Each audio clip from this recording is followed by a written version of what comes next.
Hey everybody, it's Friday. That means Canary Cry News Talk live stream is back, baby. And I'm looking at the chat here. We got Twitchers coming in. We got YouTubers coming in. And the award goes to First Name, Last Name over on YouTube for first comment of the day. Congratulations, your check is in the mail. Okay, folks, remember, you're going to want to follow us on multiple platforms. One of those is twitch.tv/CanaryCryRadio. That's twitch.tv/CanaryCryRadio. It's a good idea to follow us on multiple platforms so you never miss a show. You know, those pesky notifications can get clogged up in the intertubes once in a while. So follow us on Twitch, turn on notifications. It's a great time. Make sure right now, hit that thumbs up button. Hey, you can always take it back later if we don't earn it, but give it to us now. It'll help the algorithms share the show around. We survived the culling. Let's keep it that way. All right, folks, strap on in. Here we go.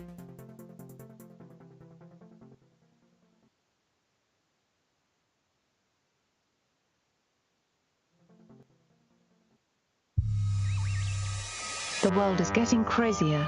People are acting more and more insane. The end of the world is tomorrow. There's only one thing to do when the world is falling apart. Listen to Basil and Gonz as they discuss this week's news and events through the lens of Bible prophecy. You are listening to Canary Cry News Talk. You're listening to Canary Cry News Talk. Today is October 16th, 2020. This is episode 256. And today, Control, Alt, right, Delete. That's right, folks. And you know me, I'm your best buddy, Basil. And this is Gonz. Welcome to the podcast where we love Jesus, we love you, we love ourselves. A little too much over there for Basil and his googly eyes. And, of course, we love our enemies, even though they're all absurd. It ain't easy, folks. It ain't easy. But we're glad you're here, and it's Friday. We made it. We made it through another week, and very exciting. 2 more days closer to baby time, Gonz. Yeah. Are you nervous yet? No, not nervous. I'm nervous for my wife. I'm nervous for you. Yeah, well, yeah. I think the first time, with the last baby, it was the first time where I was there during a birth. And it was the first time where I thought, like, we're aliens. We are the aliens. Aliens. Oh, yeah. Just the whole thing. Human inside of human thing. Human coming out of human. And, yeah, the whole deal is. Wow. It's quite the miraculous thing. There's no way that just evolutionary goo came up with this. There's just no way. We're the aliens, man. Yeah, I know. I didn't mean that in like a. Well, I did, but I didn't. Anyway, how you meant it. I got to give a shout out to Cliff over on YouTube. Says he got the notification for the show when his phone was at 33%. Oh. Wake up, sheeple. Yeah, all happening. All happening. Yeah. Well, I don't know. I don't think actually for once, I don't think I have any news. No. Thankfully, I mean, for better or worse. Yeah. I don't think I have any new news. Well, I will say that I don't have to take my Rona test for at least another week, because it's unlikely that I contracted it in the last situation I was talking about in the last episode. Uh-huh. But I still have to take the test if I want to be present with the wife. Oh, they're going to make you take the test before the birth. Yeah, and I'm going to be asking questions about the PCR and how many spins and what kind of how many cycles and what the whole deal is. Just asking questions, Gon. Asking questions. You have the right to ask questions about your own health care. Remember that, folks. I do. Even if they show up with their guns, ask questions. I'll be asking. I might ask them about the Barrington Declaration too, which we'll touch on the second half of the show today. I know. I'm excited about that because as of now, maybe I've heard of it before, but as of now, I have no recollection of what that is. So good. I'm excited for your breakdown. We also have a news about how tobacco is in the coronavirus vaccine. This is great, and I have some connections to add to that as well. Perfect. So yeah, I'll be asking my whoever's doing the test. I'll be like, "Hey, Okay, you got to smoke. I almost said what they call it in England over there. And I don't think that would have been good. That Gonzo, don't do that. I know, trouble. Actually, I do have some quick news that I want to chat about. I'm sure you have. Nope. Okay, nope. I'm going to save it for later on the show. So, Okay. yeah, I'm seeing now we have a section, and I have some comments about it. So, Gonz, I say we should get right into the show with a Flippy update. Flippy update. Do you want fries with that? Hooky dokie. Today, folks, we're doing a Flippy update. If you're new to the show, well, welcome to the family, first of all. We're glad you're here. But I want to explain the Flippy update. Flippy is our colloquial name for the disembodied robot arms that are taking our jobs, enslaving our children, and flirting with our spouses. And we use talking about Flippy as sort of a proxy conversation to explore how robotics and AI are, essentially taking over the world right out from under our noses. And today I'm coming from dailymail.co.uk. And the headline is, "Would you date a droid? Survey reveals a quarter of people haven't ruled out the idea of having a robot as a romantic partner, with the Dutch the most accepting." Those Dutch. The Dutch love the droids. And the article reads thusly: about a quarter of people haven't ruled out the idea of dating a robot, according to a new survey. And the Dutch are the most accepting of the idea of artificial amour. Researchers from the University of Twente used data from the EU-backed Siena project that studies ethics and opinions surrounding cutting-edge technology. They didn't survey me, but they did survey 11,000 people and found 27% either supported the idea of dating a robot or hadn't completely ruled it out. And 72% were completely opposed to the idea of digital dalliance. That leaves 1%. 72 plus 27. That's 99%. Who's the 1%? The 1%. Of course, the elite, you know? Yes. They just left the elite 1% off because they are the robots, Basil. You don't... While we do, our main focus here is to dabble in actually analyzing how the news is being presented to us. That's one thing to point out. 72 plus 27 only equals 99. But notice that 27% is either supporting the idea of dating a robot or hadn't completely ruled it out. Yeah. So that's two different categories wrapped up into the 27%, and they don't say which like the actual numbers for each category. Right. Could have been 26.9% said they hadn't ruled it out, and there's 0.1% saying they support the support the idea. Yeah. So anyways, just another way you can lie with statistics. But let's move on. In the Netherlands, support for someone having a robotic boyfriend or girlfriend went up 53%, the highest of the 11 countries involved in the survey. The multinational telephone survey by the Dutch research team also found that people were uncomfortable with robots that look and behave like humans. You and me both, Dutch. But that's weird because obviously a quarter of the Dutch people are down to droid. Down to droid. Wow. But according to this, they don't want it to look and behave like a human. So they'd rather date R2-D2 than C-3PO. Interesting. Yeah, but it's a weird little detail there. We are getting used to interacting with intelligent machines. No, the plan is working, apparently. We are getting used to interacting with intelligent machines, from robot vacuum cleaners, smart speakers that can control our lights, and AI assistants in our phones.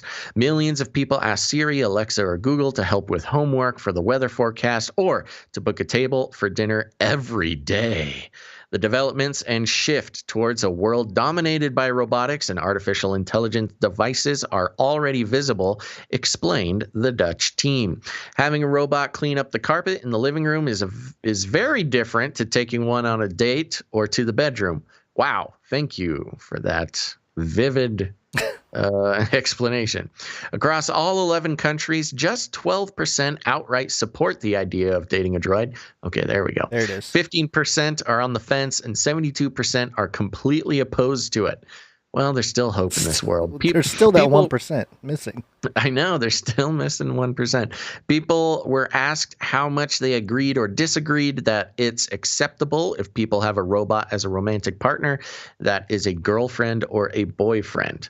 There was wide variation by country in terms of levels of acceptance to the idea of robots as romantic partners. The authors explained the Netherlands was the most accepting, with 30% agreeing that it was acceptable, 23% undecided, 45% outright opposed. Let's see if that still leaves 2%.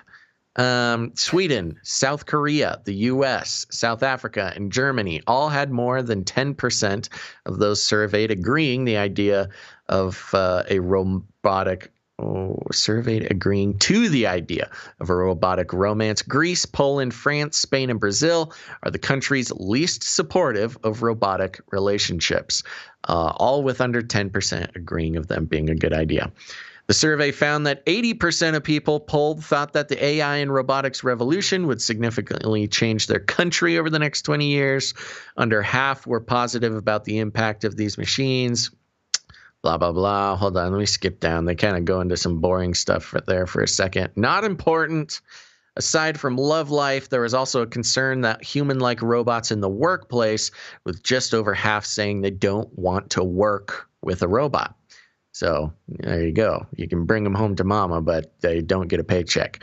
Most people are accepting of robots and artificial intelligence, but they do not like the idea of robots with human-like features, said Philip Bray, project coordinator.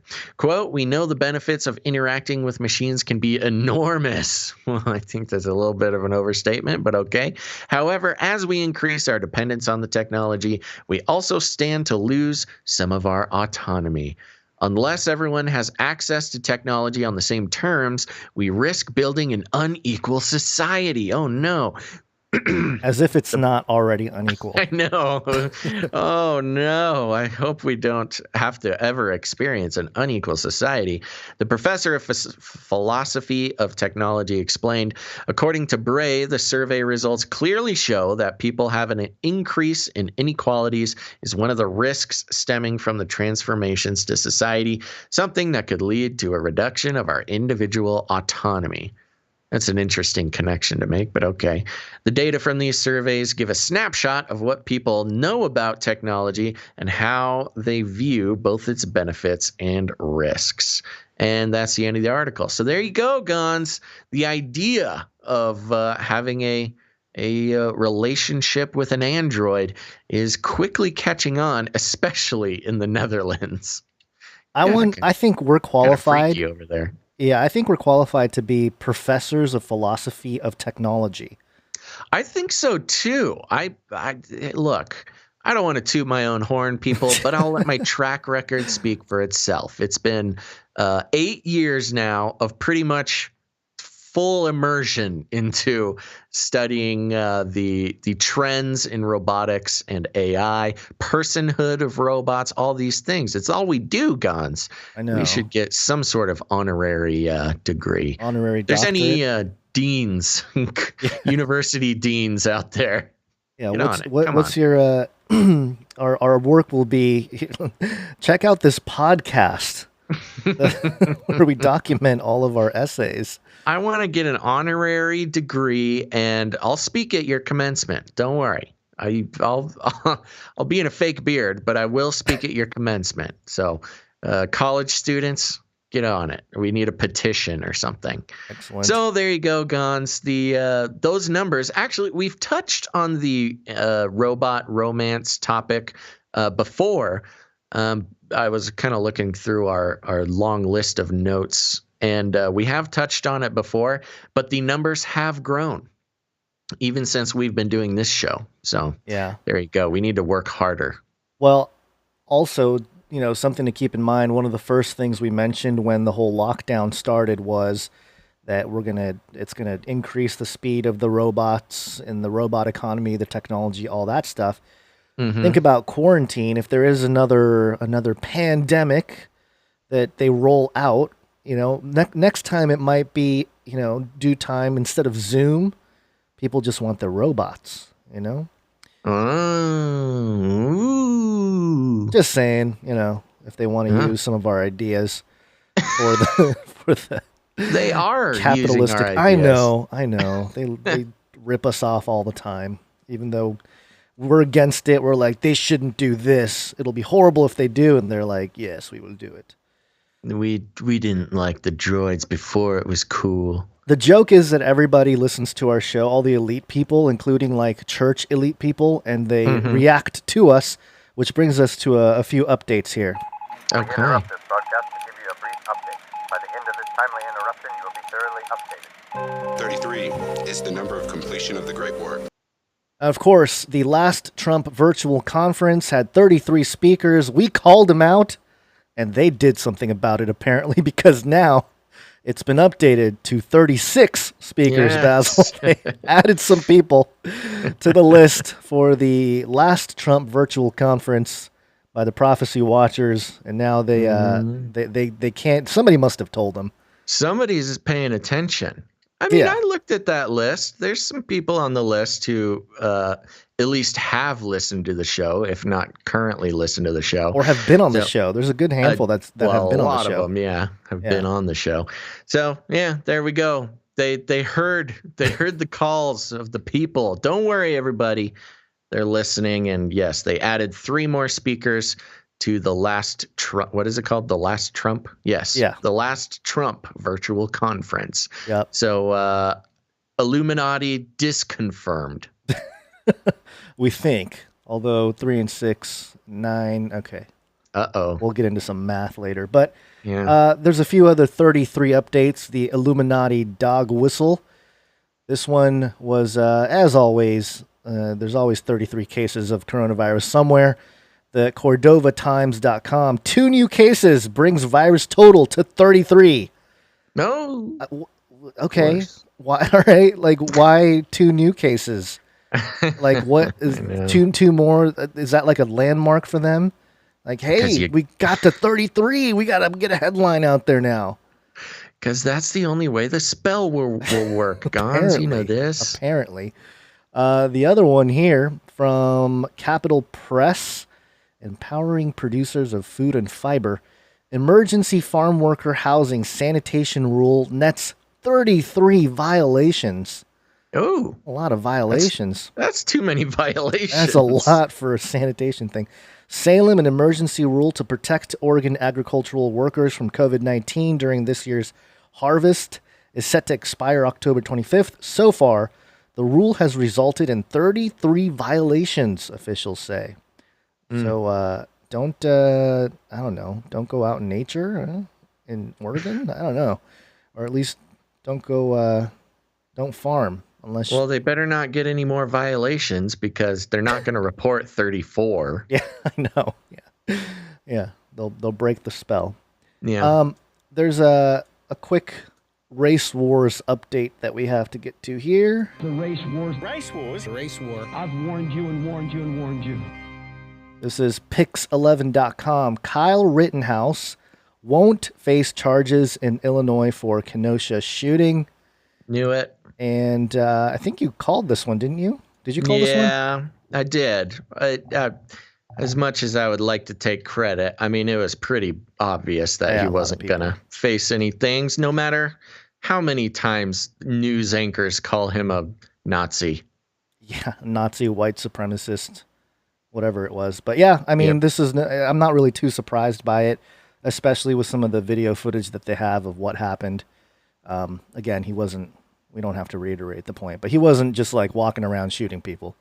He was certainly defending himself. So something to keep in mind. But yeah, he is going to. So he's not facing charges in Illinois, but it says here Rittenhouse, who's from Antioch, Illinois, remains held in a juvenile detention center in Lake County without bond due to pending criminal charges in Kenosha. What is that? Wisconsin. Oh boy, it was Wisconsin. Yeah, Rittenhouse is due back in Lake County Court on October 30th for an extradition hearing. So he still can possibly face charges in Wisconsin, but Illinois will not be charging him with anything. Okay. All right. Cool. We'll know after Halloween. Okay. Yep. Always good to But maybe keep up with not. this. I mean, Illinois does not have to extradite him. It depends what kind of defense and support he's getting in Illinois. Right.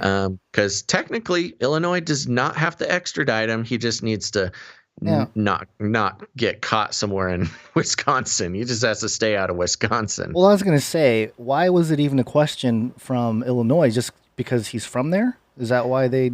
Yeah, because he's from there, and I need to fully familiarize myself with the current facts. But because he's from there and allegedly brought the gun from there. From there. Okay, so that makes sense. So they're not going to charge him. We'll see if he gets extradited, but who knows? All right. Well, with more news from the air. You don't know what you're looking at. What's driving that thing? It's not a space alien. Aliens. It's unidentified. This is the LATimes.com. Second sighting of person wearing a jetpack near LAX prompts new investigation. Jetpack Man is back. He's back. It's the second time. Rocketeer is for real. Yeah. LA International Airport officials are investigating reports of someone wearing a jetpack in the flight path. I don't know why you would do it in the flight path. That doesn't. Why doesn't he drive out to like Joshua Tree or something to test this thing? Well, again, maybe he's doing, he's doing drug deals or something. And he's got to come in and out. And an air traffic just controller. Seems like extra danger, putting yourself at extra risk flying in LAX airspace. Yeah. An air traffic controller overseeing airline approaches warned a commercial pilot who was set up to land that an individual wearing a jetpack had been reported flying at about 6,500 feet.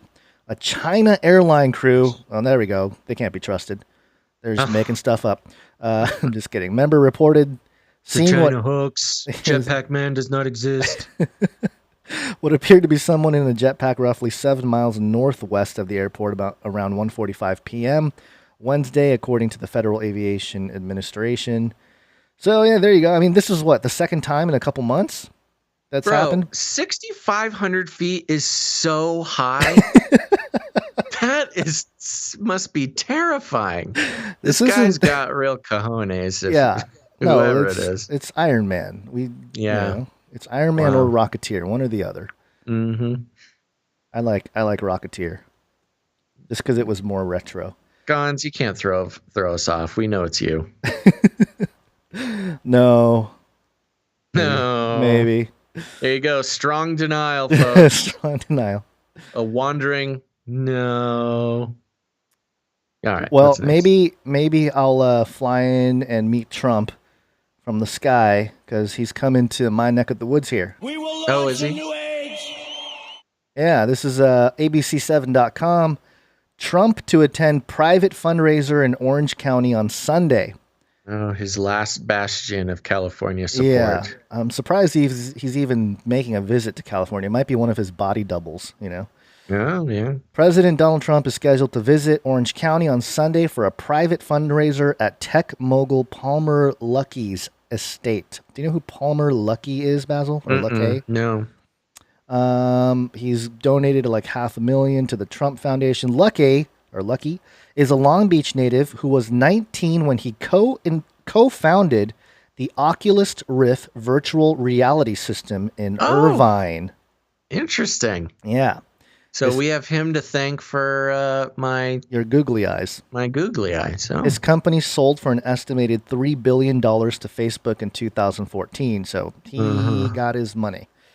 But yeah, there you go. You know what's funny? I drive around this part of town here, Irvine, Orange County, and there's all the election stuff. So there's a bunch of like posters and little things everywhere. Mm-hmm. And there's a political person here, and I don't know local politics. I don't pay attention, especially in Irvine. But there's someone named Farah Khan. His name is Farrah Khan. Yeah, I've heard the name. I would change my name. Why? It's just Farrah Khan. Okay. All right. So anyway, I just thought it was funny and interesting. Yeah, so I'll use my jetpack and fly in and meet Trump, and he'll tell me that I'm part of the new age, and it'll be fantastic. Yes. Somebody in the chat was mentioning it's probably some new gimmick for marijuana delivery dispensary. Guy shows up in a jetpack. Yeah. It'll freak out all those smokers. All the potheads. Okay, one more quick update here. This is Hairy Legs Biden update. Got hairy legs. Got hairy legs. So some of you guys may have known about this. This just, came across my desk, and I was just laughing very, very loud concerning my wife because I was laughing so loud. But this tweet says, Joe Biden has a history of being crooked. He has been caught many times, including back in 1988 when he was caught lying and his character exposed. And there's a couple clips here, 1 minute and 33 second clip from some old news reports about Biden. And 88, I think Basil was just a concept in 88. I don't think Basil was even... but a twinkle. But a twinkle. But so this is before your time. And I think I was a budding, 5-year-old, something like that. Really, really into politics. So I was paying attention to what was going on then. But this news report, there's a couple parts that I love the edits of the old school edits here. A second instance. It reappeared in the New York Times with a new charge that Biden had appropriated a famous litany from the late Robert Kennedy about what the gross national product cannot measure. It cannot measure the health of our children. The health of our children. The quality of our education. The quality of their education. The joy of their play. For the joy of their play. Biden gave Kennedy no credit. He has also quoted or paraphrased John Kennedy, Hubert Humphrey, and British Labour Party leader Neil Kinnock. That's a lot of people. All without credit. Joseph Biden admitted today that he committed plagiarism when he was in law school. He said it was a mistake, but that it was unintentional. He quoted 5 pages of someone else's work without proper citation. I've done some dumb things, and I'll do dumb things again. He was given an F. So, ladies and gentlemen, I've been dumb. To the political community in Washington, it all seems of a piece. Plagiarism at law school. He was given an F, they said. There is one less candidate in the race for the presidency tonight. Delaware Senator Joseph Biden dropped out of the hunt today, saying the disclosures about his plagiarism in law school and his exaggerations about his academic record made it impossible for him to continue. Wow. I do it with incredible reluctance, and it makes me angry. But I was I'm caught. angry with myself for having been put myself in the position of having to make this choice. Oh, Freudian The Delaware slip. Democrat is the second candidate to be forced from the race by questions of character and integrity. I think people like Biden have just been spoon-fed what to say, what kind of things to report, or just his whole life almost. Yeah. He's almost been like a controlled puppet forever. Oh, totally. But I love the Biden ISO. So, ladies and gentlemen, I've been dumb. I've been dumb. Oh gosh.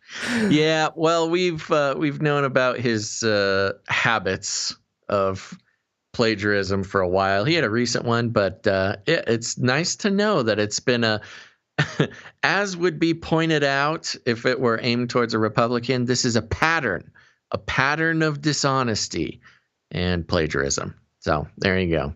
It's just so blatant, though. Bold move, though, taking it straight from a Kennedy, as if somebody wouldn't notice. I know. This is before internet days too, so you got to remember, people had to dig it up a little bit. But yeah, maybe back then, they thought, hey, we don't have the internet yet. People won't know. Nah, yeah, you could get away with it a lot better back then, but well, there's a lot of things you could have gotten away with. The further back in time you go, yeah, that's true. Bank robberies. Speaking of getting away with stuff, Gons. Oh yeah, let's get into our one of our stories here. State-sponsored propaganda machinery. Okay, so the ACB, the Amy Coney Barrett hearing, actually the confirmation is happening today, I think, or was that yesterday? I think it's in the today. last couple days. So I missed it. I do have to say I did miss the town halls too, but we'll chat Yeah. about that later. I didn't really watch it either. So this was being reported a lot of places, but we all know my affection for the Babylon Bee. And really, I've loved seeing the Babylon Bee go from sort of a Satire. niche. Yeah, well, it was like a niche thing, as Christians, is a Christian satire news agency. And, years ago when we first found them, very niche, very cool, very, funny. And they're still hilarious. They do a great job. Wow, I'm getting into this way deeper than I want. But it's been interesting to see the Babylon Bee, become a national name, basically. Well, Trump retweeted something from the Babylon Bee today. Oh, yeah. No. And people are like, you tweeted a satire site. I know. With all their battles with Facebook and stuff, too. So it's been fun watching that. But there's a site called Not the Bee. And I don't know if it's owned by the same people or not, but Not the Bee kind of refers to like, yeah, these stories are so crazy, but we're not the Bee. This is not satire. Right. Which is all one and the same, I would say, at some point. Yeah, who knows? This is notthebee.com. The article is titled Amy Coney Barrett uses the term sexual preference. Dems and media flip out while Webster's dictionary redefines the term. Whoa.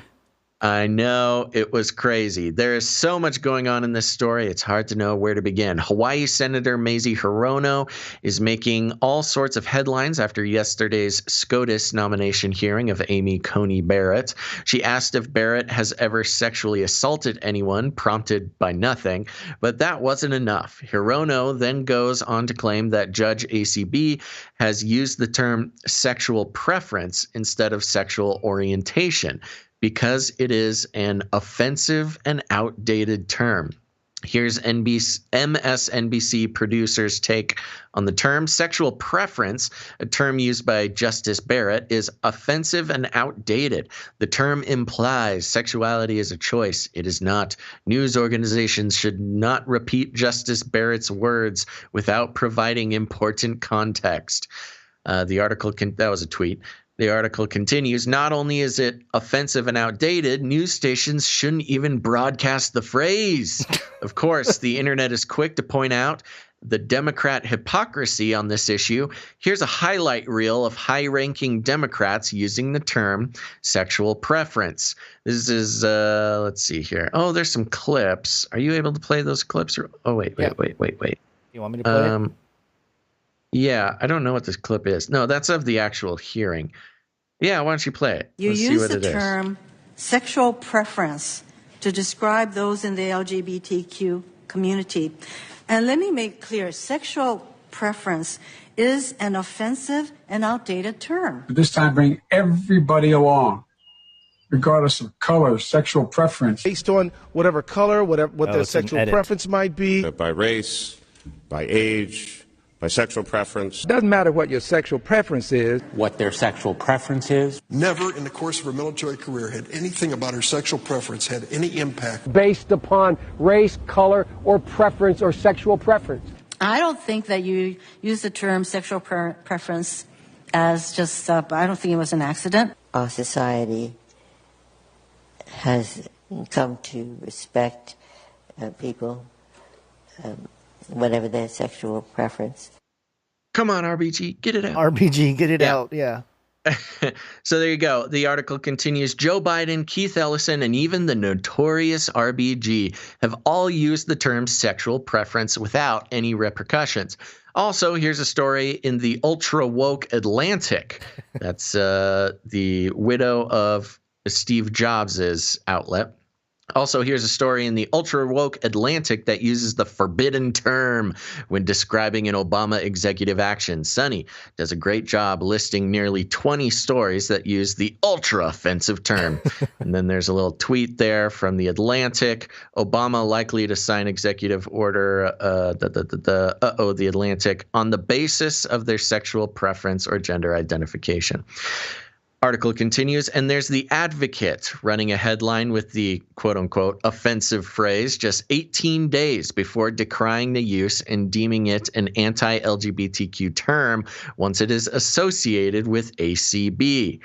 Then you can see their tweets there. And in order to really drive the point home, Webster's Dictionary changed the definition of the phrase to add offensive as a definition. Oh my God. And they did this like the day that ACB said it.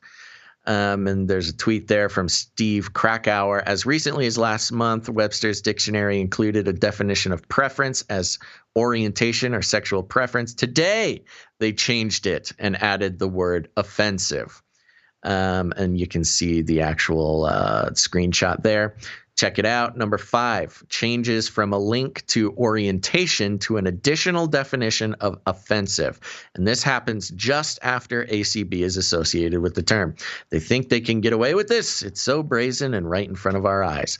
So there you go. I thought this was a great, Ministry of Truthiness article. Because, yeah, of course, they're fighting tooth and nail against this ACB thing. And the term sexual preference, which is just so widely used, even by leading Democrats and social justice, goddesses such as RGB or RBG. Once a conservative woman uses it, she didn't even use it in the court. It was from like a statement she made long time ago, way before like a lot of these Democrats were using it and these quote unquote woke outlets. And just to seal it into the 1984 Ministry of Truthiness, they changed the dictionary definition the day people started calling out ACB for it. So there you go. That's how it works. That's how it works in today's today's world. They can just decide to pick anything you said long ago. They're running out of people to cancel. You can't just cancel people for, saying, obviously problematic and maybe racist things in the past. Now you can just pick out anything they've ever said and just have Webster's change the dictionary, and suddenly it's a hate crime. What we need to do is start a movement to cancel Mazie Hirono for using the term in her little speech there. Part of knowing that this is ridiculous is that she's using the phrase in the thing. Like if it was really that offensive, she wouldn't use it. You can't say the N-word if you're just reporting on somebody saying the N-word. Right. If it really was that offensive of a phrase, you couldn't even print it. Yeah. So this is ridiculous. And it's really bad that, Webster's would change it. Yeah. It's straight up. That is not even like, we're not even trying to make an allegorical connection to 1984. That is literally what happens in 1984. Yeah, it's exactly what happens. So yeah, fun to be alive here today. Yeah, there you go. Changing, but they can only do that on the internet. They couldn't change all those hard copies, unless they got the what's that thing that people were always saying was changing the Bible? The Mandala effect machine. Effect, yeah, if they have the Mandala effect machine, then they can change all the dictionary on paper too. That's a great point. That actually might be some evidence against the some sort of controlling elite using the Mandala effect. Yeah. If they had a machine for the Mandala machine, they would have just changed it, and we all would have known long ago you can't say that word. Yeah, and there's also that problem of if they changed it and then they changed history, then would we even know it? Wouldn't we just be part of the change too? Trippy, dude. Trippy, mind control. Okay. All right, what's next? All right, so let's get to another cancel culture type of story here. Cancel culture. Cue the miserable, cue the desperate. What must I do to convince you people? You're right, Q. So quick correction. It's Mandela effect, not Mandala effect. Mandela. Okay, sorry. Yesterday was a weird day because, of course, we'll get to the Twitter shutdown type of thing, but also a whole bunch of YouTube channels just got deleted, completely deleted. It was a massacre. It was a massacre. I feel like I'm grateful that we didn't get shut down, but it's probably because we didn't go too hard. Well, yes. Well, and not yet anyway. That's I have a little spiel that I want to mention about that when we get to that. Yeah. Okay, I'm going to read this from the dailybeast.com. Of course, it's a left-leaning outlet there. And I like the sub thing. That escalated quickly. Sounds like real. It sounds like us trying to make a show title. It does. Once again, trying to copy our material. And the image they have here is the YouTube logo, crushing or like breaking in half the letter Q. Whoa, it's cool.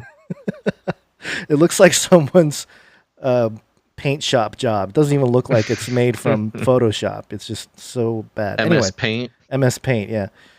Okay, so here's what it says. YouTube launched a new crackdown on QAnon videos on Thursday, dealing another major setback to the pro-Trump conspiracy movement.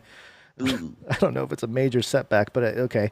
1 week after Facebook launched its own purge of QAnon accounts, in its announcement, YouTube said it would delete, quote, content that targets an individual or group with conspiracy theories that have been used to justify real-world violence. I mean, doesn't Antifa fit into that exact definition? That description, the site notes, would apply to QAnon, which the FBI considers a source of potential domestic terrorism. QAnon believers have been charged with a number of crimes that appear to be inspired by their support of the conspiracy theory, including 2 murders, a terrorist act, and child abductions. That's really weird because a lot of Q people are anti-pedophilia and child abductions and all that. But anyway, like the whole thing almost. Yeah, it's like the whole thing. Well, not according to some people. We'll get to that in a moment. Quote, today, we're further expanding both our hate and harassment policies to prohibit content that targets an individual or group with conspiracy theories that have been used to justify real-world violence, YouTube said in a statement. One example would be content that threatens or harasses someone by suggesting they are complicit in one of these harmful conspiracies, such as QAnon or Pizzagate. It's not clear how many videos will be deleted under the new policy, which YouTube plans to start enforcing today, but the prohibition on alleging that people or groups are involved in the cabal-like conspiracy sketched out by QAnon could result in a massive purge of QAnon videos. It did.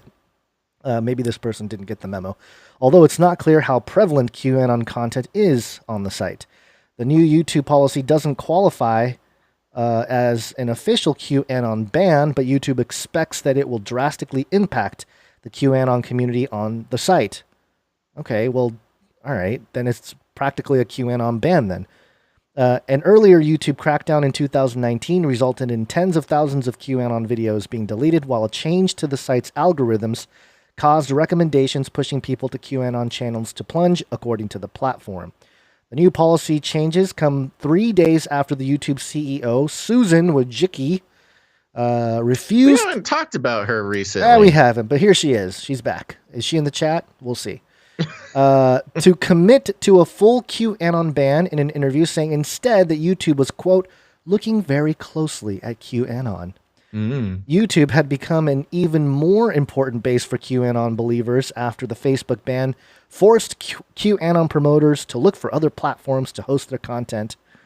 Almost since its start in late 2017, QAnon has thrived on YouTube. A 24/7 YouTube live stream about QAnon called Patriots Soapbox became one of QAnon's earliest forums and has become influential enough on the right that Republican candidates for Congress appear on it. Viral YouTube videos with names like Out of Shadows and The Plan to Save the World packaged QAnon content in a more visually appealing way, pulling in new adherents and earning praise from celebrities like former baseball pitcher Curt Schilling. Such a weird... The Daily Beast is... Schilling. And he's a. Do you know who Kurt Schilling is? No. Okay, he was. He had the bloody sock. It was a very famous bloody sock incident when he pitched the World Series. QAnon groups have also used YouTube to harass people. Have they? Former actor Isaac Cappy rose to fame in QAnon world with YouTube videos accusing various Hollywood celebrities without evidence of being involved in satanic pedophile rituals. While Cappy had no evidence for his claims, the videos were viewed as fundamental proof in the QAnon community, creating bogus pedophile allegations that continue to inspire threats against the figures Cappy targeted. This article failed to mention that Cappy was, I don't know if he was killed, but he died. Definitely died a couple of years ago, I think. And people had suspected maybe inspiring violence against a dead man. Yeah, yeah, exactly. So, okay. Now, I'm going to give you the list according to disclose.tv as of yesterday. The list of names that were the YouTube channels deleted. You have Destroying the Illusion, Red Pill 78, Praying Medic, Joe M, iPot, X22 Report, Edge of Wonder, SGT Report, Space Shot 76, Woke Society's Amazing Polly, Truth and Art TV, Patriots Soapbox, Dustin Nemos, And We Know, Stroppy Me, Just Informed Talk, and Sarah Westall. And Titus Frost was also deleted. So just, to mention, I don't know that this is the complete list. So yeah, I mean, part of me is like, hey, we didn't get deleted. Probably because we didn't push Q and we're not like super Q people. But well, there's many reasons. Right. That's what I want to talk about. Okay. But I want to say that, we're not pro Q either. So, but go ahead. What were you going to say about the whole? Well, here's the thing, because there's a lot of talk about how, and to a degree, it is true, but among fringy types like ourselves and our colleagues, getting YouTube canceled is kind of a badge of honor. I mean, you've already gotten the first badge of honor, which is demonetization. Sorry, there's cat hair in my mouth. So that's one, but then it's like another sort of badge of honor to get deleted. And here's the thing. We have been very careful, okay? It's not because we're CIA shills. It's not because we compromise any sort of message. It's called tact. Okay, when you know that a great culling is coming, which we keep in mind all the time. I mean, we could disappear off of YouTube at any moment. Right. We're well aware of that possibility. But it's a little something called tact, people. And that just involves not getting too hyped up about something that you can't confirm, like Q. We've always been very spectacles of Q, and that's just the case. Okay, it's not because we're friends with Susan Wojcicki or whatever.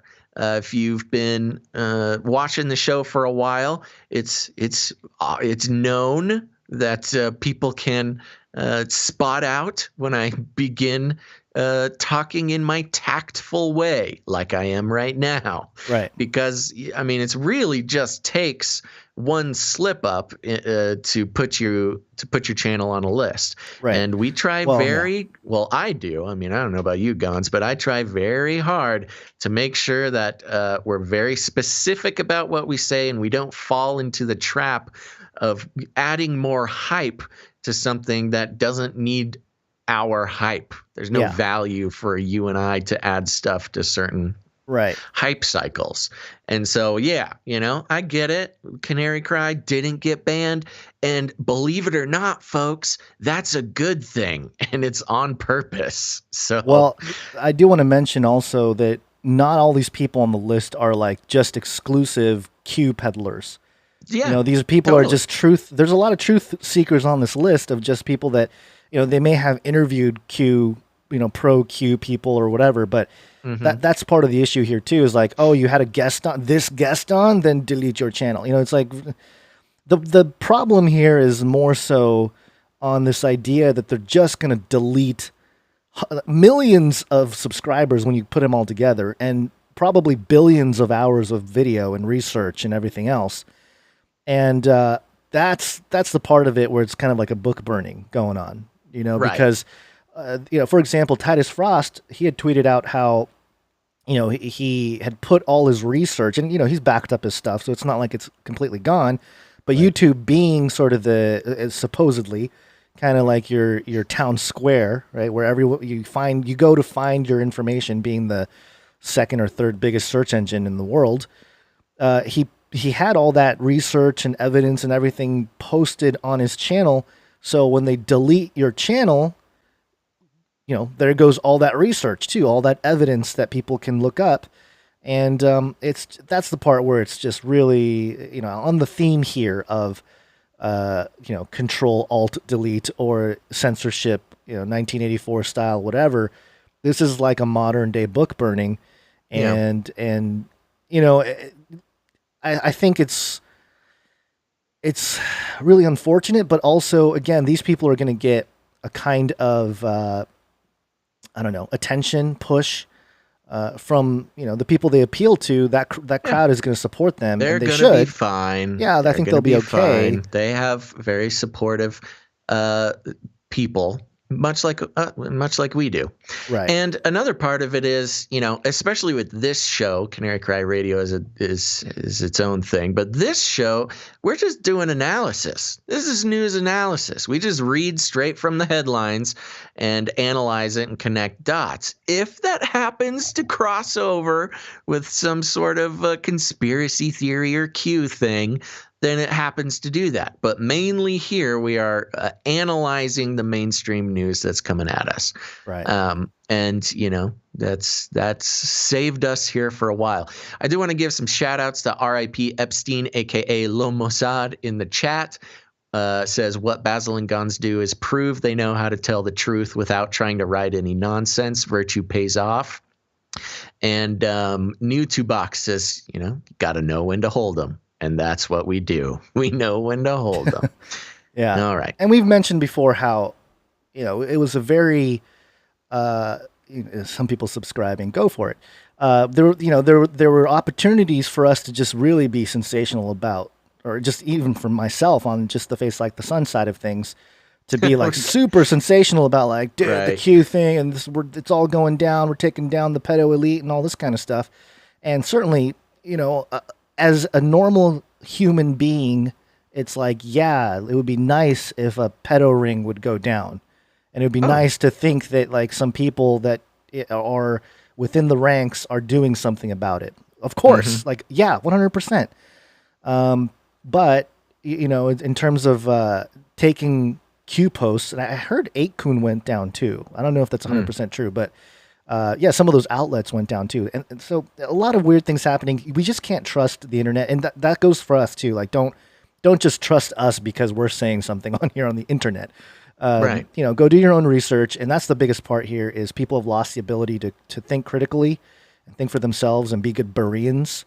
Yeah. And just to make a comment about, to peek a little bit behind the curtain on how, the decision-making processes on our show is, on a topic or a story or even a Q thing, do we have something to add to the conversation? Right. If we don't have something to add to a conversation, we don't do it, because we don't want to just, be repeating everything that other people are saying. If we have something to add, you get it. And that's why, and that's just valuable. That's part of the value of the show is, a lot of what we bring up here is brought up through our own research and analysis, not just repeating something that comes on.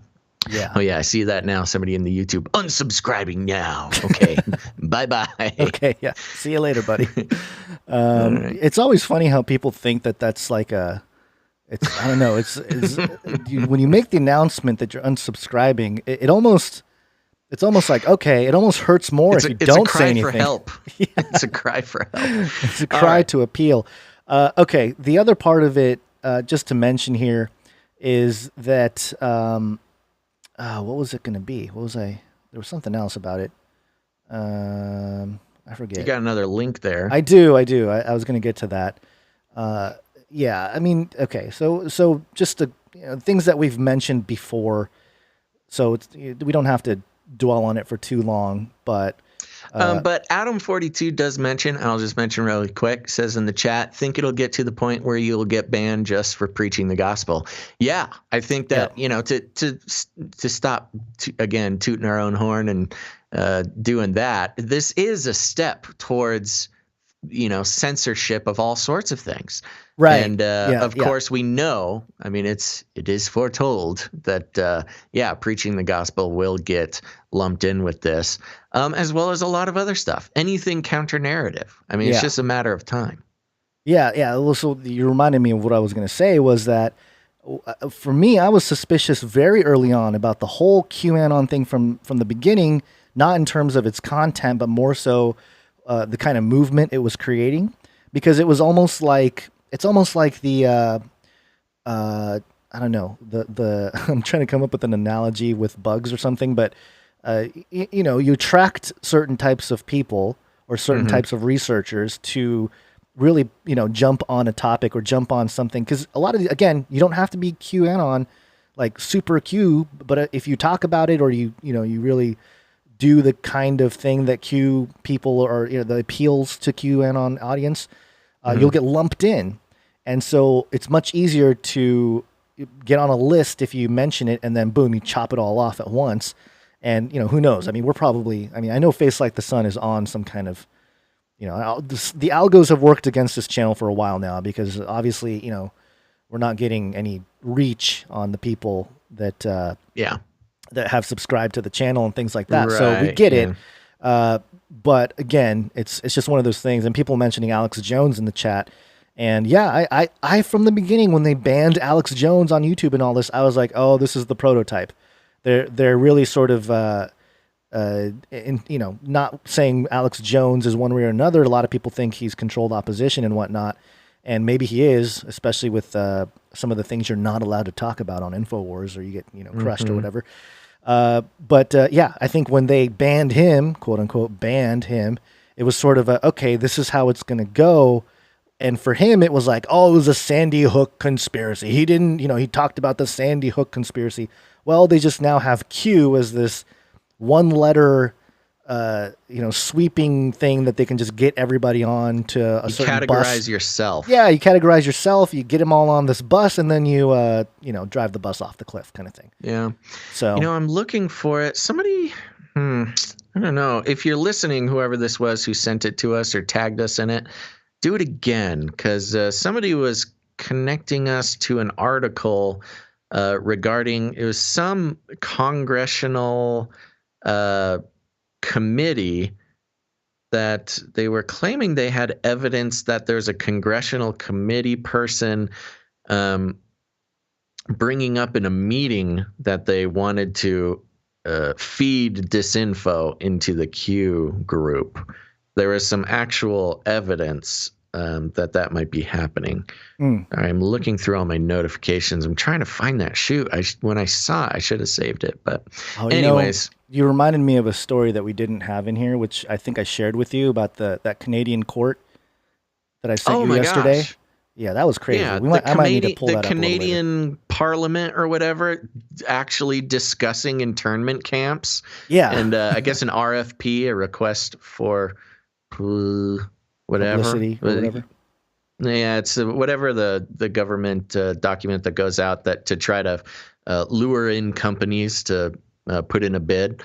There's actually full-on RFPs out to build internment camps. They're specifically talking about quarantine internment camps, but the RFP mentions that they can be used to hold Canadians for multiple reasons. Yeah, not just coronavirus. Yeah, so Canadians' version of FEMA camps, basically. But they're talking about it in the parliament. Yeah, in the parliament, the guy's asking a question, and then they respond with, like, just nonsense about... They shut him down. Yeah, they're like, well, we know the 2-week quarantine is the blah, blah, blah, blah, blah. And then the guy starts talking again, but you didn't answer the question, and they just shut him off. Yeah, they turned off his mic. Unbelievable. So the other part, just to finish out this story here, Trump was on last night with his whole town hall, and he was asked about Q, and I'll play the clip from that, but also we live in clown world, right, Basil? I mean, you know that this is like the clown world where everything is just ridiculous. Clown world. Okay. Yeah. I don't know if I've ever heard it called clown world. Really? But I can you jump haven't on heard that. the clown world meme? No. Okay. Well, anyway, Chris Cuomo on CNN is probably one of the biggest clowns out there in terms of like just spouting nonsense on television. Mm-hmm. Yeah. And I couldn't help it. I was laughing so hard at his little, I guess, worldview of what QAnon is. But it happens after this clip. It's about a minute in. So we'll play the clip here of this is from CNN on YouTube, which has it has a context link underneath the video to Wikipedia QAnon, as if that is a credible source for what's going on. But so this is from the town hall when Trump was asked about Q. And then it goes into the rest of it here. About QAnon. It is this theory that Democrats are a satanic pedophile ring and that you are the savior of that.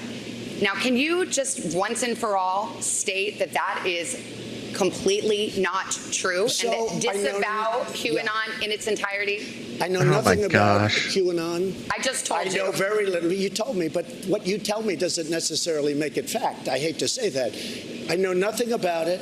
I do know they are very much against pedophilia. They fight it very hard, but I know nothing about it. They believe it is a satanic cult run by the deep state. Let me just tell you, what I do hear about it is they are very strongly against pedophilia, and I agree with that. I mean, I do agree with that, and I agree with it very strongly. But there's not a satanic pedophile cult being run. Oh my You gosh. don't know that? Okay. No, I don't know you that. Just this neither week. do you know that. Okay. So the president says he doesn't know anything about QAnon, and then he says, well, he thinks it's about pedophilia.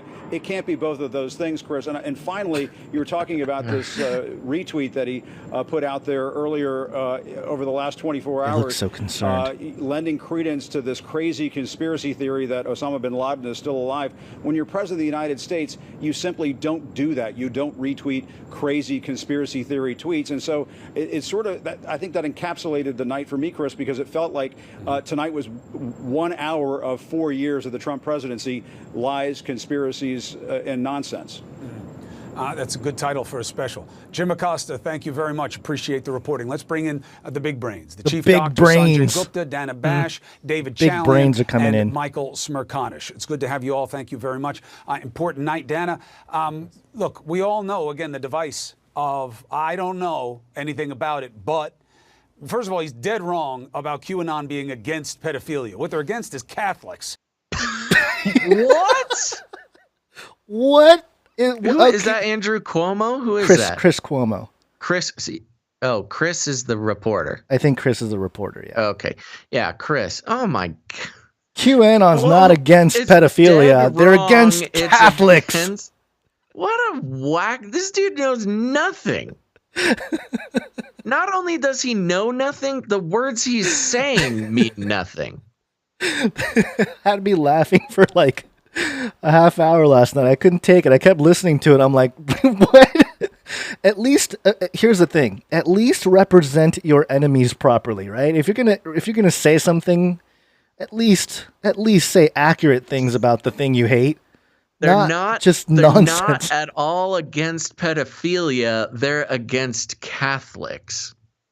What is he even trying to like? He might be trying to reference is he trying Jesuits. To turn Catholics against Trump? Like, what is the play there? I don't know, but it is fantastic. That is wild. Yeah, I don't know. He goes on for a minute or for a few seconds. Just to wrap things up with this. And they have decided that pedophilia is a cabal run by the Democrats. So that's not. That's pedophilia. All of pedophilia is a cabal. Run by Democrats. Yeah. No, that's not. See, this is.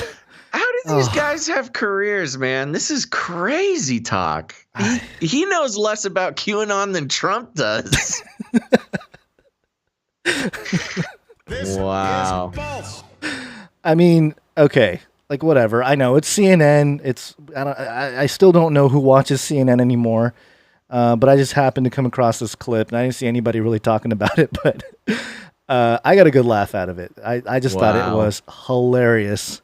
And if anybody asks, it simultaneously makes me laugh, but also makes me so mad. It does make you mad. How are you in the position that you are, and you literally know less about it? A simple 3 seconds of a Google search could give him all he needs to know. The problem is the Google search. He's getting the it's the social dilemma thing. Yeah. I'm sure if you Google QAnon in his geographical region, it tells you all sorts of wacky stuff. So if any of your friends ask, well, so what is Q? First of all, he's dead wrong about QAnon being against pedophilia. What they're against is Catholics. Against Catholics. QAnon is against Catholics, everybody. I mean, maybe there's some like papacy criticism and stuff in there, but he's dead wrong. They're not against pedophilia. I'm pretty sure that's about 98% of the Q thing. Did he miss all the people protesting, with like Save the Children posters and stuff? I don't know. I will say I spent some time talking to a LibJoe buddy of mine this morning, and just was getting his thoughts and everything. I like to try to get LibJoes are people too. They are need, people. They need to be saved. He's been a buddy for a long time. We're still friends, even though we disagree on pretty much everything. But I like to get it from his perspective, because he's, I'm not getting the CNN. I'm getting a real guy who he does his job, and he's good at research, and he does his thing. And I was just talking to him about everything. I was talking about the Hunter Biden thing. I was talking to him about the Steele dossier and the Brennan notes and the Russiagate thing. And basically, he's at the point, and the people like him, where he hates Republicans, but he also really hates the Democrats. He's more of a free thinker, even though he's officially a LibJoe. But he really is just upset with the whole thing. But in regards to everything, Russiagate, the Hunter Biden thing, he's kind of just like, yeah, man, they're all horrible. Like the Hunter Biden thing, in his perspective, he's like, what's the story here? Son of famous politician uses his dad's influence to get money. What else is new? And that I kind of understood, because that's the attitude we take towards like Trump's taxes and stuff. Like, yeah, of course, billionaire skirts taxes. Yeah. What's the story here? Yeah. And that was an interesting take on it. Sure. Although I would have come back with like, well, there's that problem of documented, basically laundering money. Oh yeah, and I pushed back. I pushed back on all of it. Okay. And he so I had a full conversation, and I brought up everything. And where it landed was, he and him, like him, or him and his circle, they're just kind of like, you know what? We just have to stop. We just can't. We can't compare them. We can't do this and that. And they're just full on, just all that matters is we get rid of Trump. We don't care how corrupt and wacky and awful the other people are. Our number one goal, no matter what, is to get rid of Trump, and nothing else matters. I'm like, well, at least you came out and said it. Like, at least I know where you stand now, which is, no corruption on the Democratic side means anything to you. I believe him when he says he hates the Democratic Party, but he's just so focused on the, gotta get rid of Trump thing. I'm like, okay, hey, that makes sense. At least you're being straightforward about it. And we're not trying to, skirt around the bush here. You should play this for him and say, don't you want to live in the new age? We will launch a new age. Trump's launching the new age. I'm sure he's come on, Trump's your globalist friend. Anyways, I forgot why I brought that up, but I did want to mention it. as part of just the whole idea of the whole thing. The whole thing, yeah. So you know, I feel bad for the people that didn't back up their material, the people that got deleted, and YouTube, you know, go stick it, YouTube. Mm-hmm. Hey, don't say that. Why? Who cares? Tact guns. And tact my All right. If we're deleted tomorrow, I'm blaming you. You're blaming me. Yeah. Did I trigger some AI robots when I said that? You'll trigger the algos. Yeah. All right. Come at me, algos. I'll hit you with a story there. We got to keep moving here. Hit you with the bat. Okay. Oh, jeez. Threatening violence? I know. Threatening violence against robots, guns? Don't you know robots are people too? Oh, no. Okay. We're going to do this one? You going to do it? Me? All right, I'll do it. Yeah, I guess that would be me. Sorry about that. Or you. I don't care. That's quick. CharlotteObserver.com. Twitter didn't shut down to help Biden, but Trump tweeted satire articles saying that. And it says here, Twitter was down Thursday night, but it wasn't for the reasons President Donald Trump tweeted Friday morning. Trump shared a link to a Babylon Bee article that stated Twitter shuts down entire network to slow spread of negative Biden news, which is one of those things that's like, probably partially true, even though it's, you know, couched in satire. Yeah. But users were quick to point out one problem. The Babylon Bee is a satire website that writes humorous fake news. Along with posting the link to the joking article, Trump wrote, quote, "Wow, this has never been done in history. This includes his really bad interview last night. Why is Twitter doing this?" Twitter experienced an outage Thursday, but was restored for some users around 7 p.m. Eastern time before Joe Biden and Trump had dueling town hall events at the same time on different networks. Twitter said its issue, quote, was caused by an inadvertent change it made to its internal system. Sorry about that. There is no evidence that suggests Twitter was down to benefit Biden's campaign. Earlier in the week, Trump retweeted a Babylon Bee story with a satirical headline, "California mandates all food must be consumed through IV to ensure masks are never removed." The Babylon Bee, a website similar to The Onion, jokes in its Twitter biography it has fake news you can trust. Its website, blah, blah, blah. A couple more things about, Babylon Bee. I'm not going to read through the rest of this because it's kind of pointless. The idea here is that Twitter did go down yesterday, and they admitted as much as to say it was caused by an inadvertent change.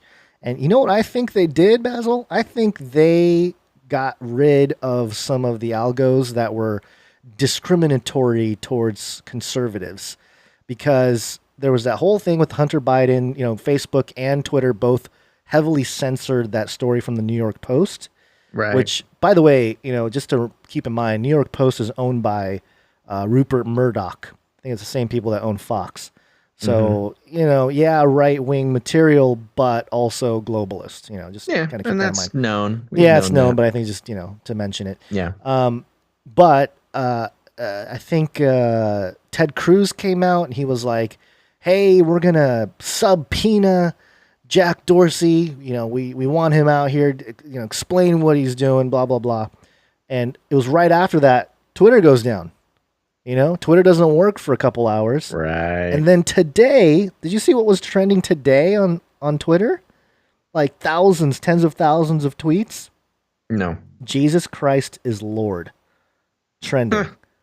Yeah. Oh, so you think some anti-conservative algos were taken down? Yeah. I think they undid some stuff, and then so they allowed Jesus to trend. Yeah, I think it allowed Jesus to trend, number one, but also maybe they made it trend to make it seem like, see, we don't censor, conservatives and right wing and religious people and Christians.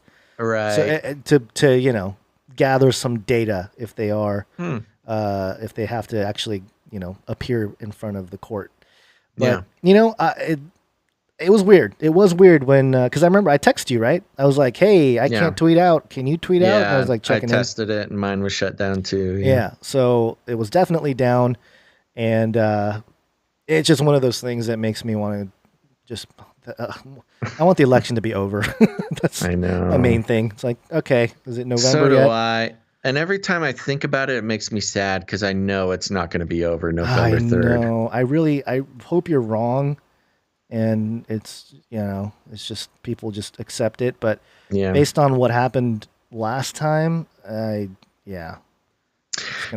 did want to mention something you said, and I'm skimming this article. I'm looking for it. But you mentioned something about this being done specifically to benefit Biden. Mm-hmm. And that came up in the conversation with my LibJoe buddy when I was talking about the Biden thing, or Hunter Biden. I was like, dude, this is great. Like, what are you guys thinking about this? What's going on? And his answer to a lot of the stuff I was asking was, how does that benefit Biden to hide that clip or whatever? Like, what do you mean? Talking about the Biden story. Mm-hmm. How does it benefit Biden to hide the Hunter Biden story? I'm like, what are you talking about? Of course it like benefits horrible him to hide PR. it. Yeah. Like, that's the whole thing. The whole thing benefits him. It's like, nah. And that's when he got into like, we all know about Hunter. Everybody's known Hunter's awful, blah, blah, blah. That doesn't benefit Biden to censor that. I'm like, okay, that's just crazy talk. No, that's pretty crazy. Yeah, but also, did you play for him the clip of Biden at the Council on Foreign Relations saying I had $1 billion and looking at his watch? He was bragging about that? No. Well, but that's Biden bragging about the Ukraine. Oh, yes, yeah. Not your LibJoe buddy. No. Okay. And I told him, I did bring that up. Yeah. And he conceded, but again, he was even about that. He was saying, I don't know. It's just, and he sent me all his sources. So I'm going to look at them and try to get into the mind of these people. It's because I don't understand it right now. I'm going to have to take a shower. Yeah. Get a script down. Yeah. I mean, I get the feeling that they're going to release more stuff. Like, this is just my gut feeling. There was more stuff today. Oh, I know. There was more stuff today. People were linking us to pictures today, and I wish I hadn't looked at them. There's some really raunchy I didn't see Hunter Biden pics out there. I only saw the Hunter Biden crack pipe. Oh, yeah. No, that one was saw. funny, but there's some actual ones I wish I hadn't seen that people were linking me today. So, yeah. Anyways, it'll continue. The Hunter Biden stuff will get worse and worse and worse. And right. I doubt anything will happen. The one thing that the LibJoe buddy of mine did say that I agreed with was nothing, no legal action will probably come out of anything because the Republicans don't want to set a precedent for, because everybody in Congress has got their beaks wet in some nasty deal or the other. And so Congress just doesn't want to set a precedent for legal action on those things because they're all involved in it in different ways. The entire government would just fall over. Yeah. All branches of government. The entire Congress would go to jail. Yeah. And, maybe, of course, as we, the people, would prefer that, but Congress is not going to start putting their own people in jail willy-nilly like that. Unless aliens. That's your answer for everything, isn't it, Gonzo? Yeah, with my hair, I can probably do a Tsoukalos hairstyle right now. It's gotten pretty long. Oh, well, there we go. Or a samurai. We'll need some. There's a prompt for the artists. Oh, there you go. Tsoukalos. People have already mastered drawing your headshot. Now they just got to put the Tsoukalos hair on it. All right. I think it's time to take a little break. Let's do it. It's break time.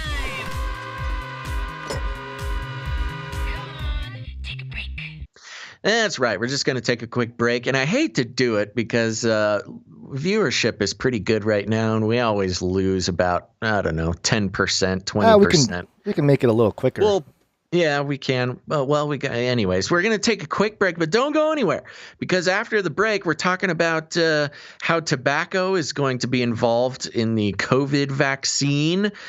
We also have some more vaccine news regarding some unexplained illnesses.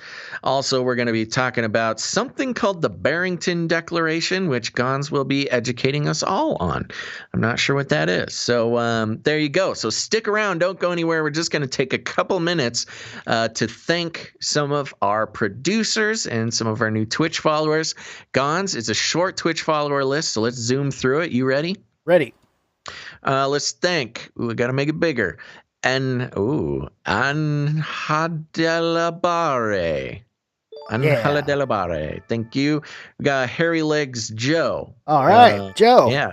Oh, we have Hairy Legs Biden and Hairy Legs Joe. Oh, so both, yeah. He's helping us out. He's making multiple accounts to get the viewership up. Next, we have Sun Warrior 8N33. Next, I want to thank Nola Sofiaga. Then we have Dark Red Leet. It's Dark Red LEE7, which is Leet speak for leak. Leet. So thank you, Dark Red Leet. We've got Jeff Set. And that's all of them. Thank you to those who are following us on Twitch. Helps us out quite a bit, and it helps you out because you need to follow us on multiple outlets and turn on notifications. The great culling happened on YouTube, and we made it through this round, but who knows what'll happen next time. We're turning into that, what was that movie with when they chop off the guy's arm? It's the... What? And he keeps fighting... Oh, the Monty Python. Monty Python, thank you. Yes. It is kind of like it is, but a flesh wound. Yes, but seriously, I don't mean to be alarmist, but we did make it through that first culling. There's no guarantee we'll make it through the next one. So make sure to follow us on Twitch, multiple platforms, including Twitch.tv/CanaryCryRadio. Turn on notifications, because if we disappear from YouTube, that's it, folks. You're not going to have anywhere to watch if you don't follow us on Twitch. Okay, next, I want to say a little ditty about our value for value system. You might notice, if you're new to the show, that we do not read advertisements. We don't do any of that nonsense. Instead, we work on the value for value system.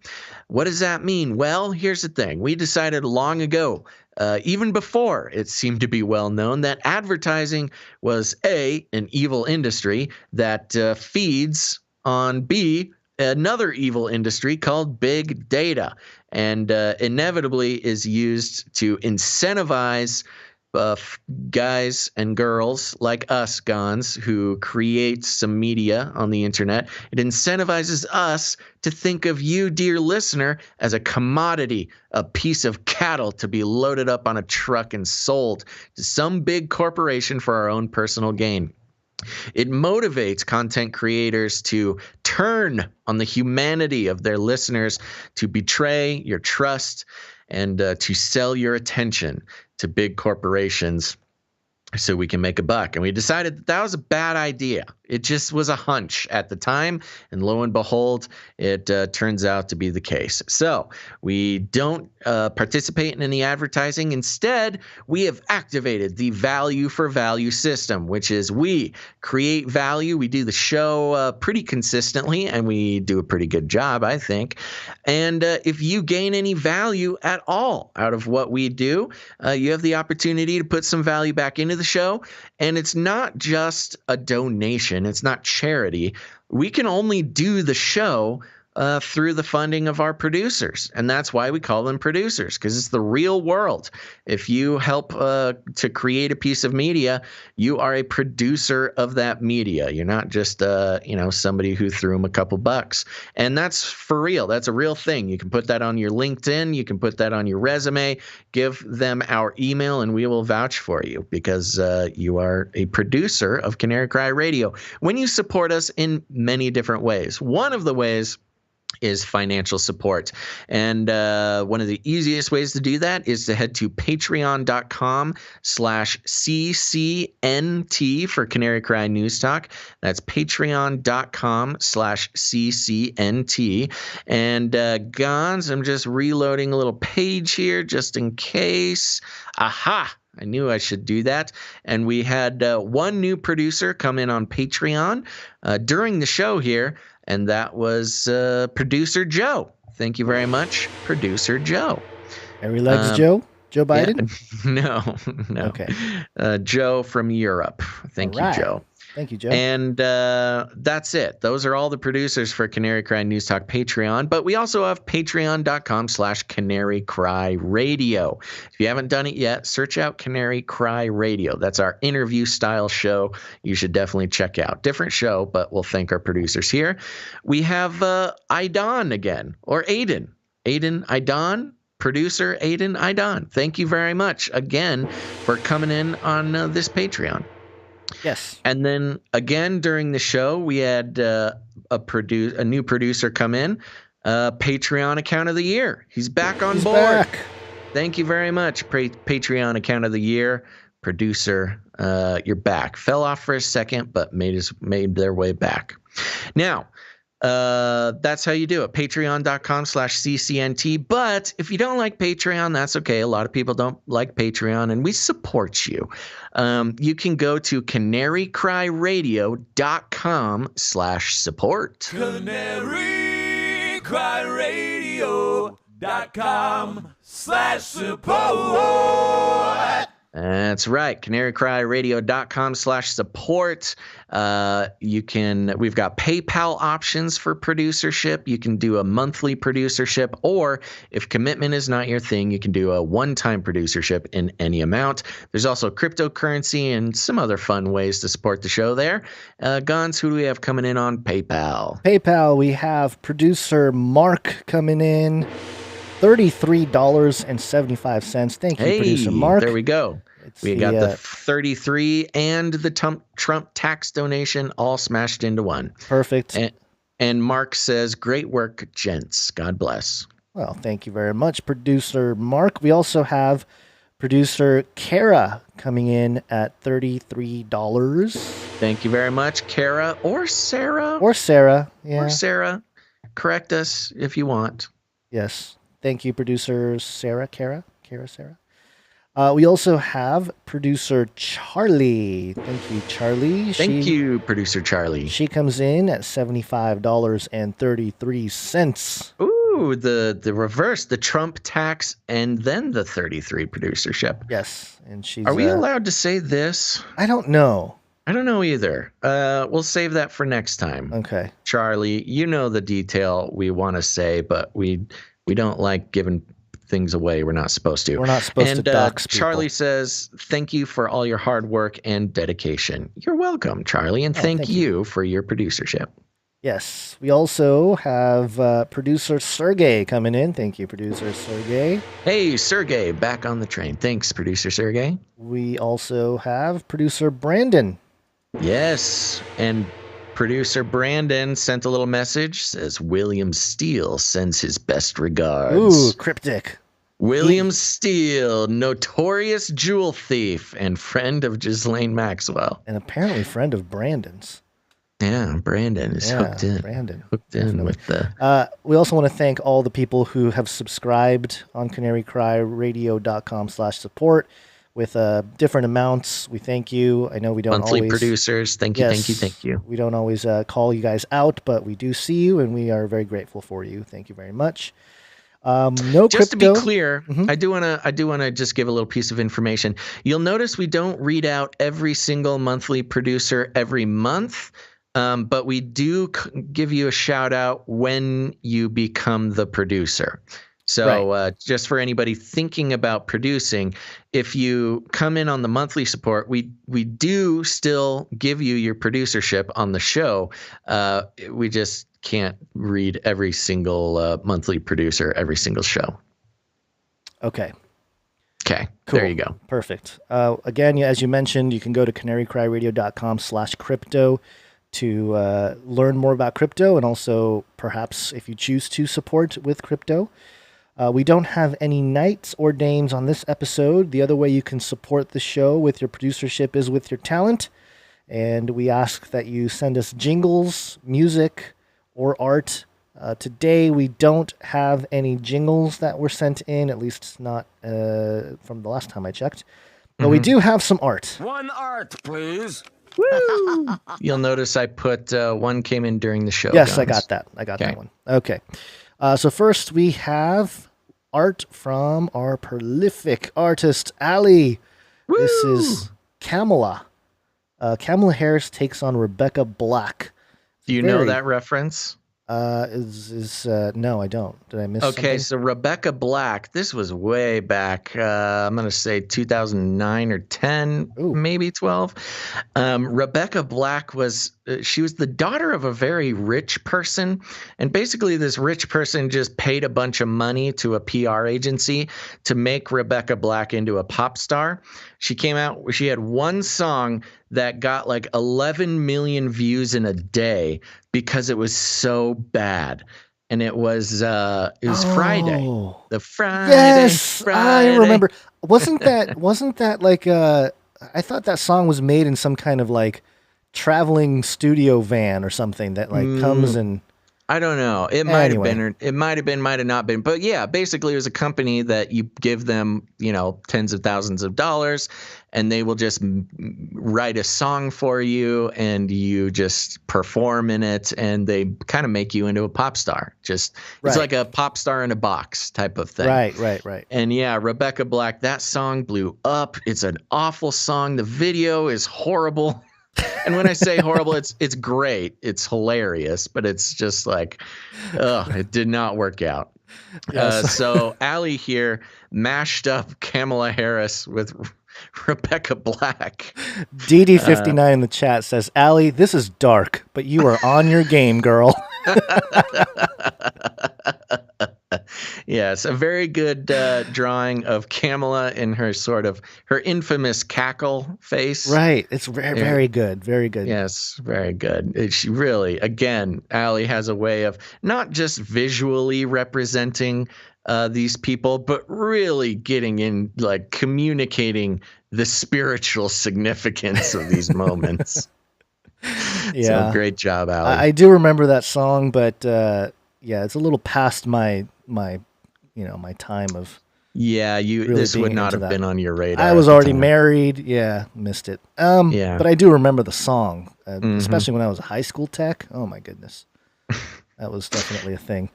Okay, thank you, Ali. Fantastic art as always. You can see all the art at CanaryCryNewsTalk.com. Next up, we have one from Yvonne. Yvonne came in with Eurolock. Yes, and this is a representation of Europe, the current relocking down of Europe. Who is this from? Yvonne. Oh, Yvonne. Yeah, very good. And we've got it's a quite well done sort of mixed landscape here of some big, beautiful dark clouds against a blue sky with a city skyline, and then what looks like a park or a field.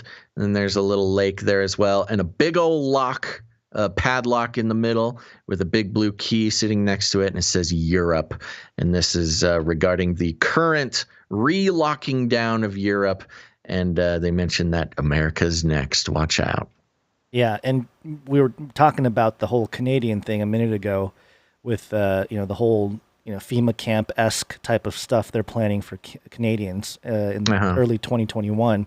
Yeah. And it should be noted that Canada is still owned by the Queen. The Queen, she is the monarch of Canada. Yeah. Well, yeah. Yes, she is. Shout out to Euro Pop Mart in YouTube. No lockdown was necessary here in Sweden. That's right, Sweden. You're doing it right. I miss you. All right. So, Yvonne, thank you very much. Very good piece of art there. The next one is by Gabriella. This one is Confusion of Faces, Daniel 9, verse 8. And she had a little note to go with it to explain. what the piece had to do about. It references Daniel 9:8. O Lord, to us belongeth confusion of faces, to our kings, to our princes, and to our fathers, because we have sinned against thee. So there you go. That is the reference here. Of course, these faces are all masked. Yes. Which I think is the masks punchline. Across the world there. Yes.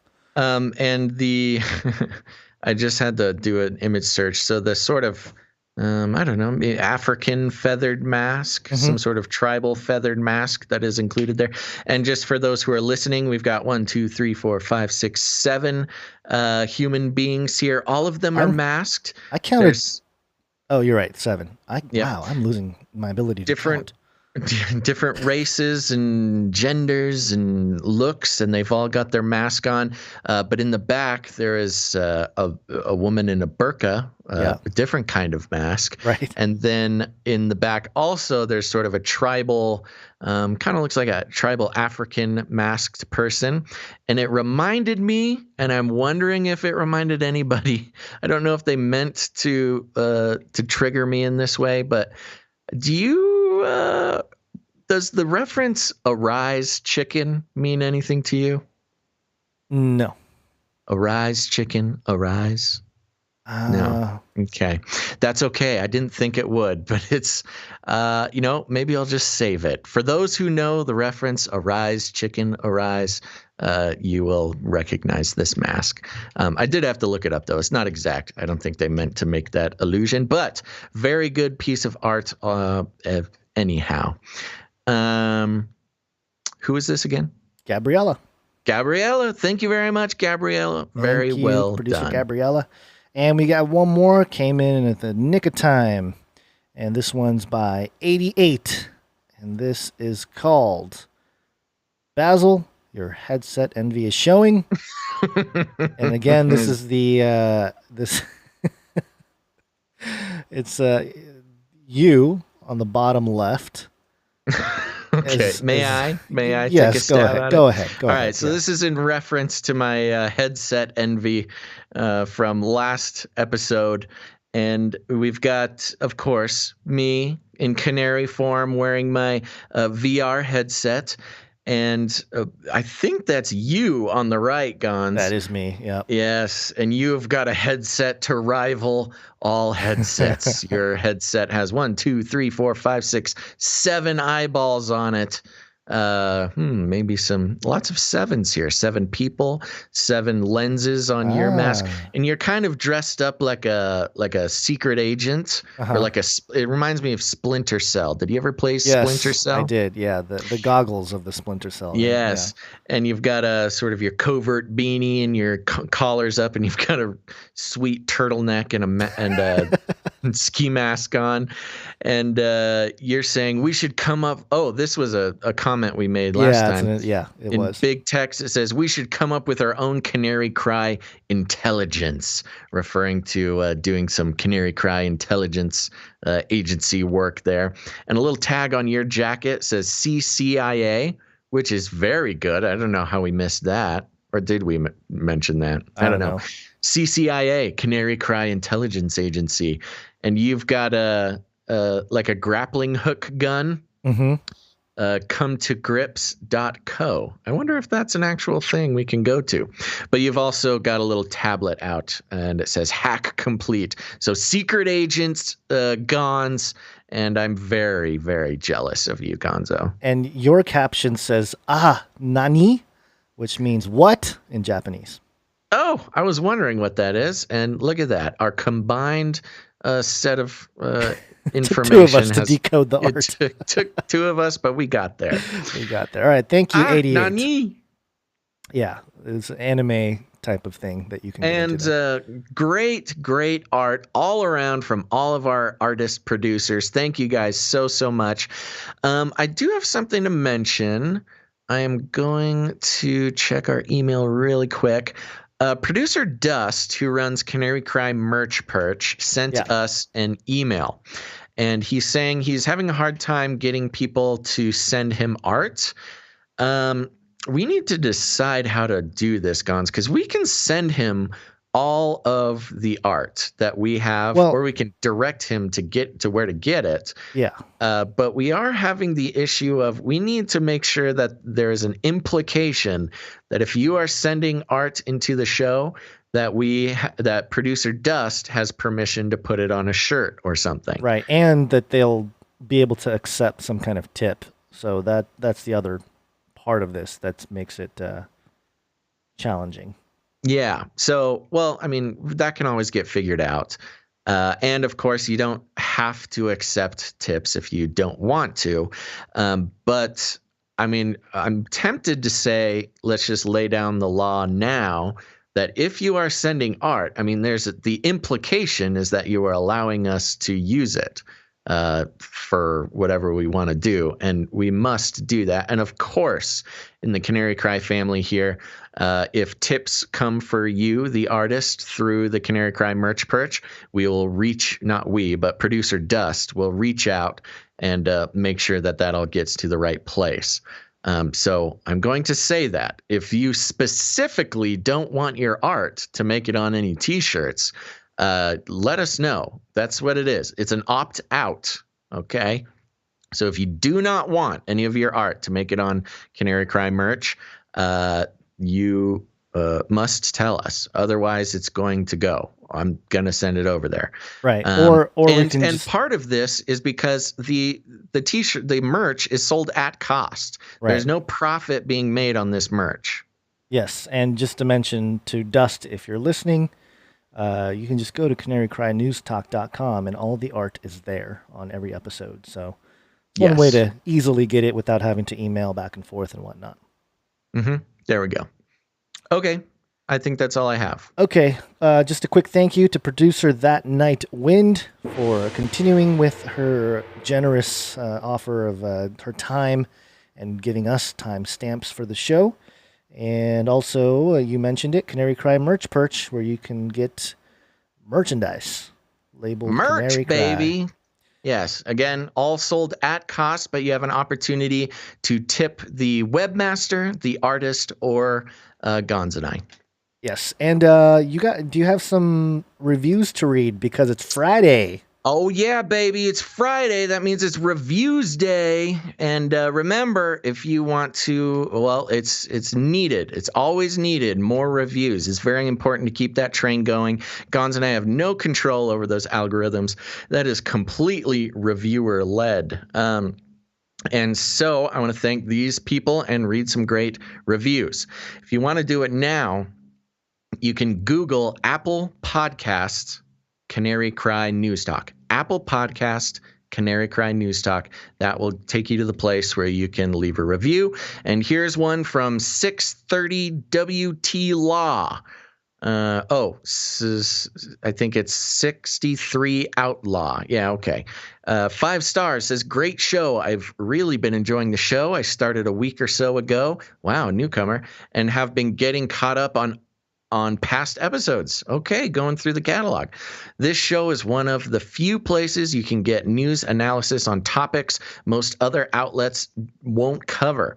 This is what it really means to be woke. You guys are doing a great job. Thank you so much, 63 Outlaw.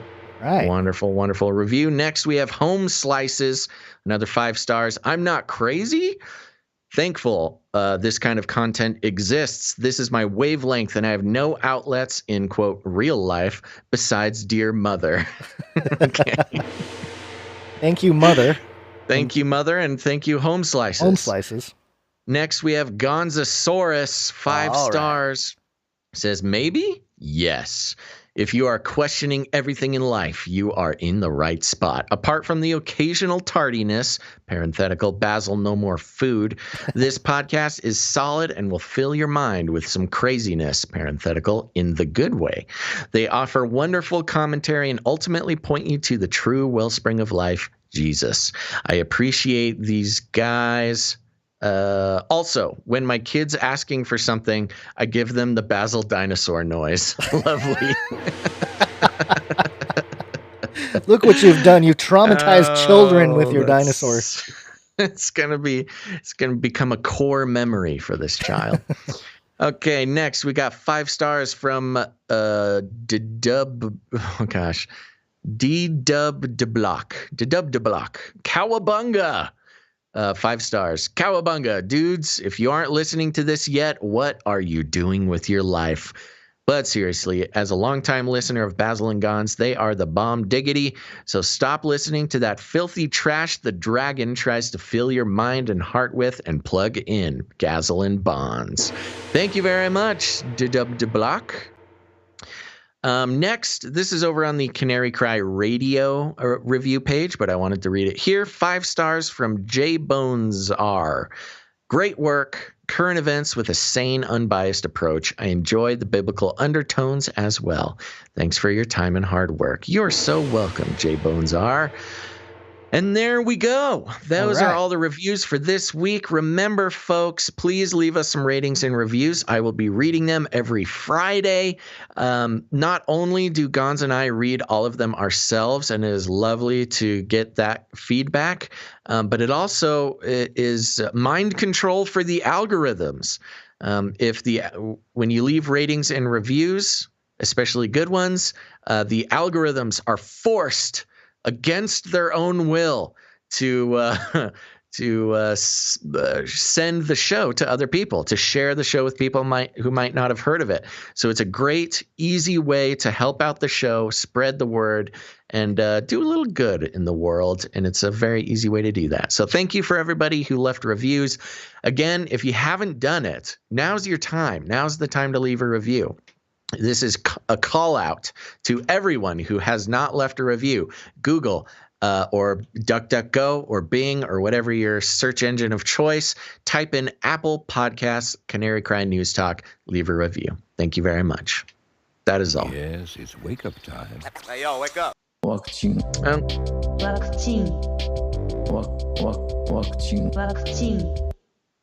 right. Okay, folks. Oh, you want to do this one? Oh, it's up to you. If you want to do it, you can do it. I don't mind. Oh, let me look at what we got here. No, because, I see. Yeah, you do it. Okay. NPR.org. Tobacco plants contribute key ingredient for COVID-19 vaccine. And it says here, historically, tobacco plants are responsible for their share of illness and death. Now they may help control the COVID-19 pandemic. 2 biotech companies are using the tobacco plant, Nicotiana benthamiana, as biofactories to produce a key protein from the coronavirus that can be used in a vaccine. Quote, there's obvious irony there, says James Figlar, Executive Vice President for Research and Development for R.J. Reynolds Tobacco. Reynolds owns Kentucky Bioprocessing, one of the companies working on COVID-19 vaccine from plant. Quote, if you wanted to be cynical about it, you could, he says, but we tend to think of it as like at the end of the day, the tobacco plant in and of itself is still just a plant.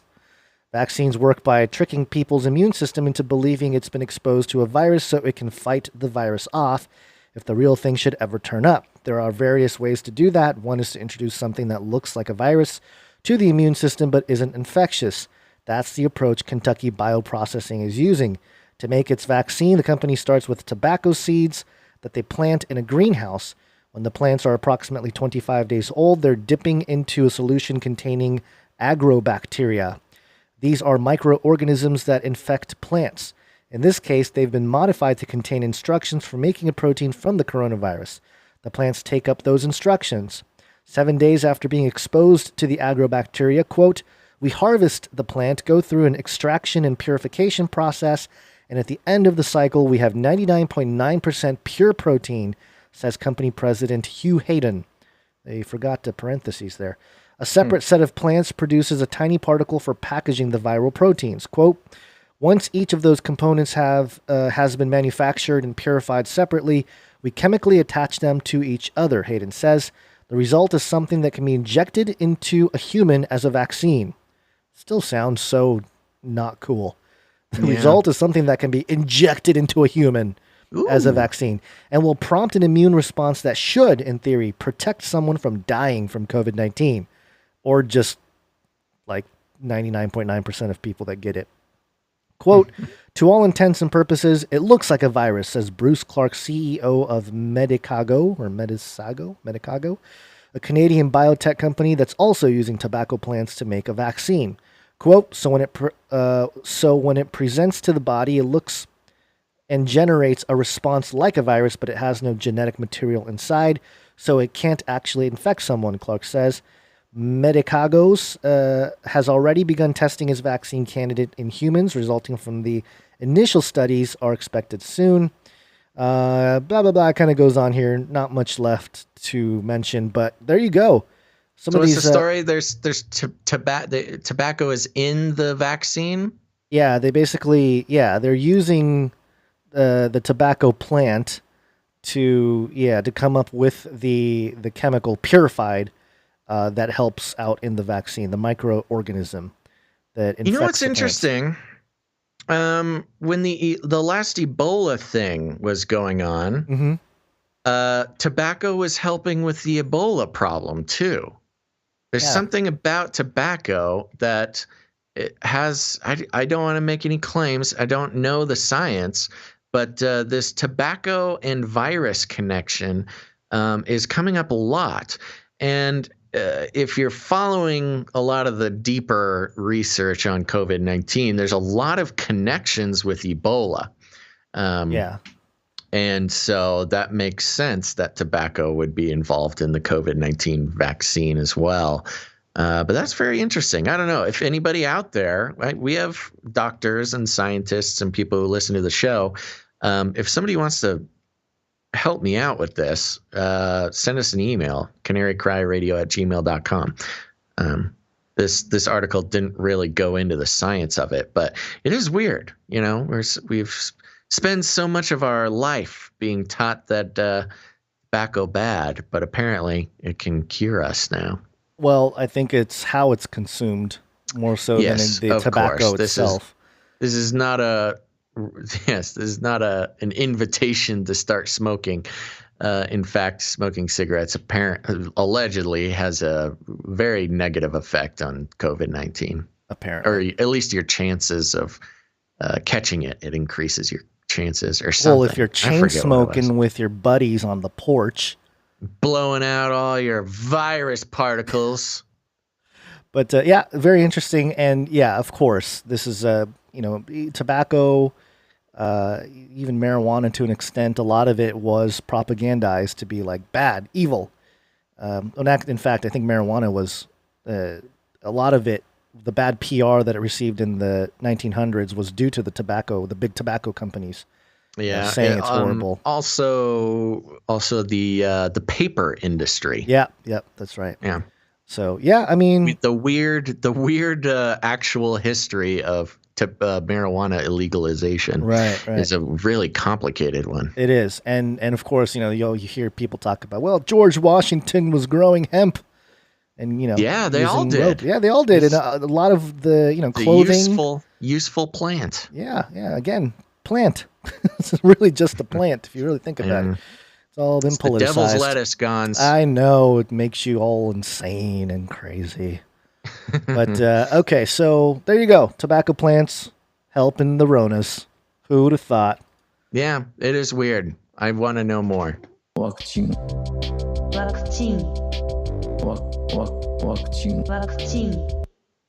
That's right. Speak of the devil, Gons, over here at CNN.com. Article titled, Johnson & Johnson pauses COVID-19 vaccine trial after unexplained illness. You heard that right. Different company, different vaccine, same problem as the rest of them. Well, maybe they should use tobacco is what I'm saying. Because Johnson & Johnson, clearly, whatever they're doing is not working. Oh, no. Elon Muskrat, you smell so bad in the Twitch chat, says, if I smoke cigs, I can't get sick, right? Elon. Come on, Elon. The article reads, drug maker Johnson & Johnson said Monday it had paused the advanced clinical trial of its experimental coronavirus vaccine because of an unexplained illness in one of the volunteers. Quote, following our guidelines, the participant's illness is being reviewed and evaluated by the Ensemble Independent Data Safety Monitoring Board. the DSMB, as well as our internal clinical and safety physicians, the company said in a statement. Ensemble is the name of the study. Okay. I wonder what weird connection that is. Why is it named Ensemble? Quote, adverse events, illnesses, accidents, etc., even those that are serious, are an expected part of any clinical study, especially large studies. The pause was first reported by Stat News. Johnson & Johnson, oh my God. Johnson & Johnson's Janssen vaccine arm is sorry, I don't know. That's so funny. Because you're picturing people in boardrooms come up with the names is why it's funny. Yeah, you're Welcome right. to the Johnson & Johnson meeting. What are we going to call the vaccine arm? Hold on. Janssen. What should we call our vaccine arm? Johnson & Johnson? Janssen. Okay. I'm sorry. Here we go. Oh my gosh, this is bad. I'm not going to be able to do this. Johnson & Johnson's Janssen vaccine arm is developing the shot. The company did not say what the unexplained illness was, but one point.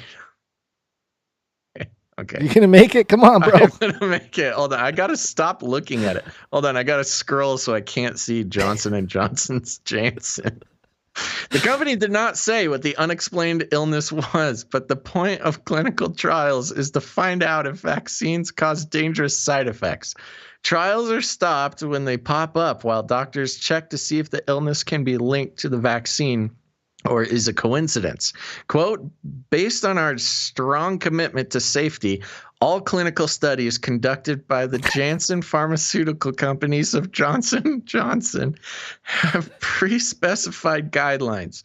These ensure our studies may be paused if an unexpected serious adverse event that might be related to a vaccine or study drug is reported. So there can be a careful review of all the medical information before deciding whether to restart the study, the company said. We, quote, we must respect this participant's privacy. We're also learning more about this participant's illness, and it's important to have all the facts before we share additional information, the company added.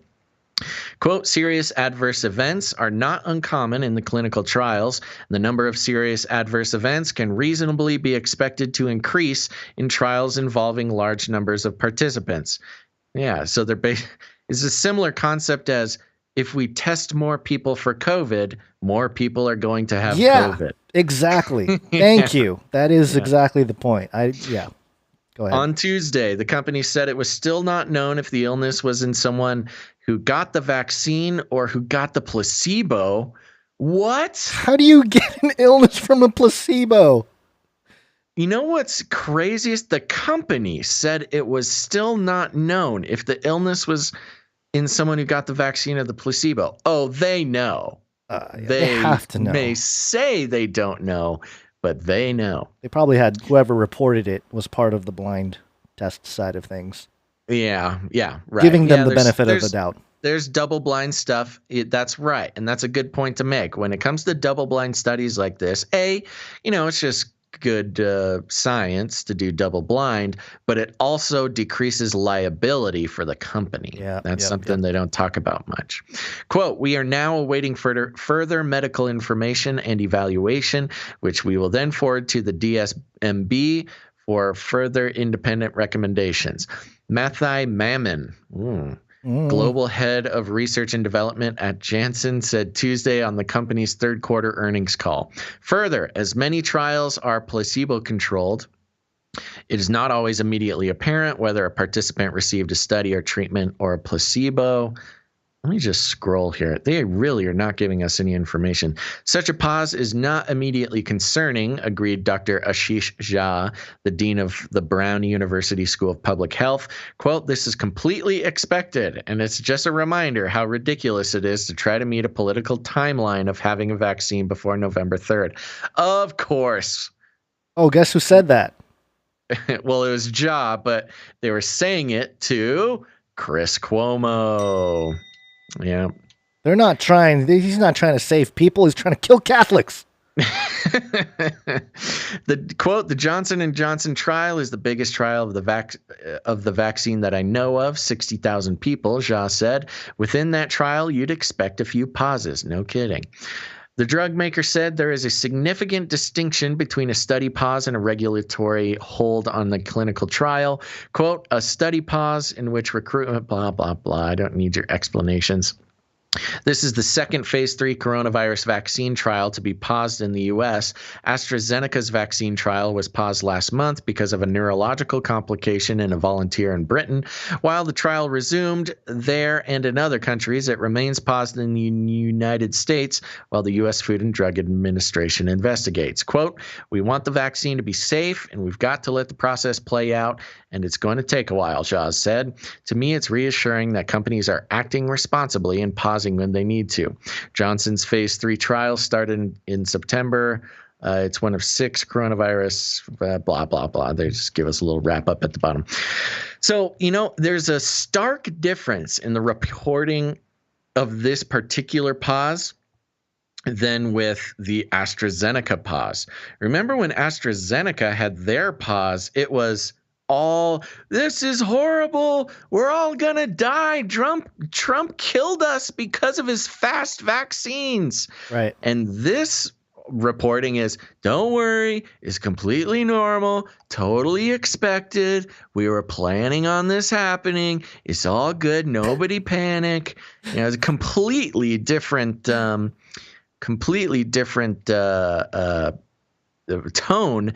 And here's, I should have looked this up and I didn't. But I can almost guarantee, what the difference is, Gons?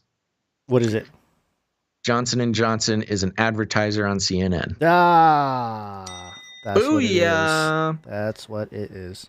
Yep, and AstraZeneca is not. And that's why advertising is evil, people, because CNN is here to protect their advertiser, Johnson & Johnson, and attack their non-advertiser, AstraZeneca. Because it is a financial competition here. Who gets the vaccine out first? That's exactly right. Yep. I do need to confirm that, but I can almost 100% guarantee that Johnson & Johnson, I mean, it's I don't even know why I'm trying to disclaim this. It's almost guaranteed, but I do need to confirm that. Right. But that would explain it.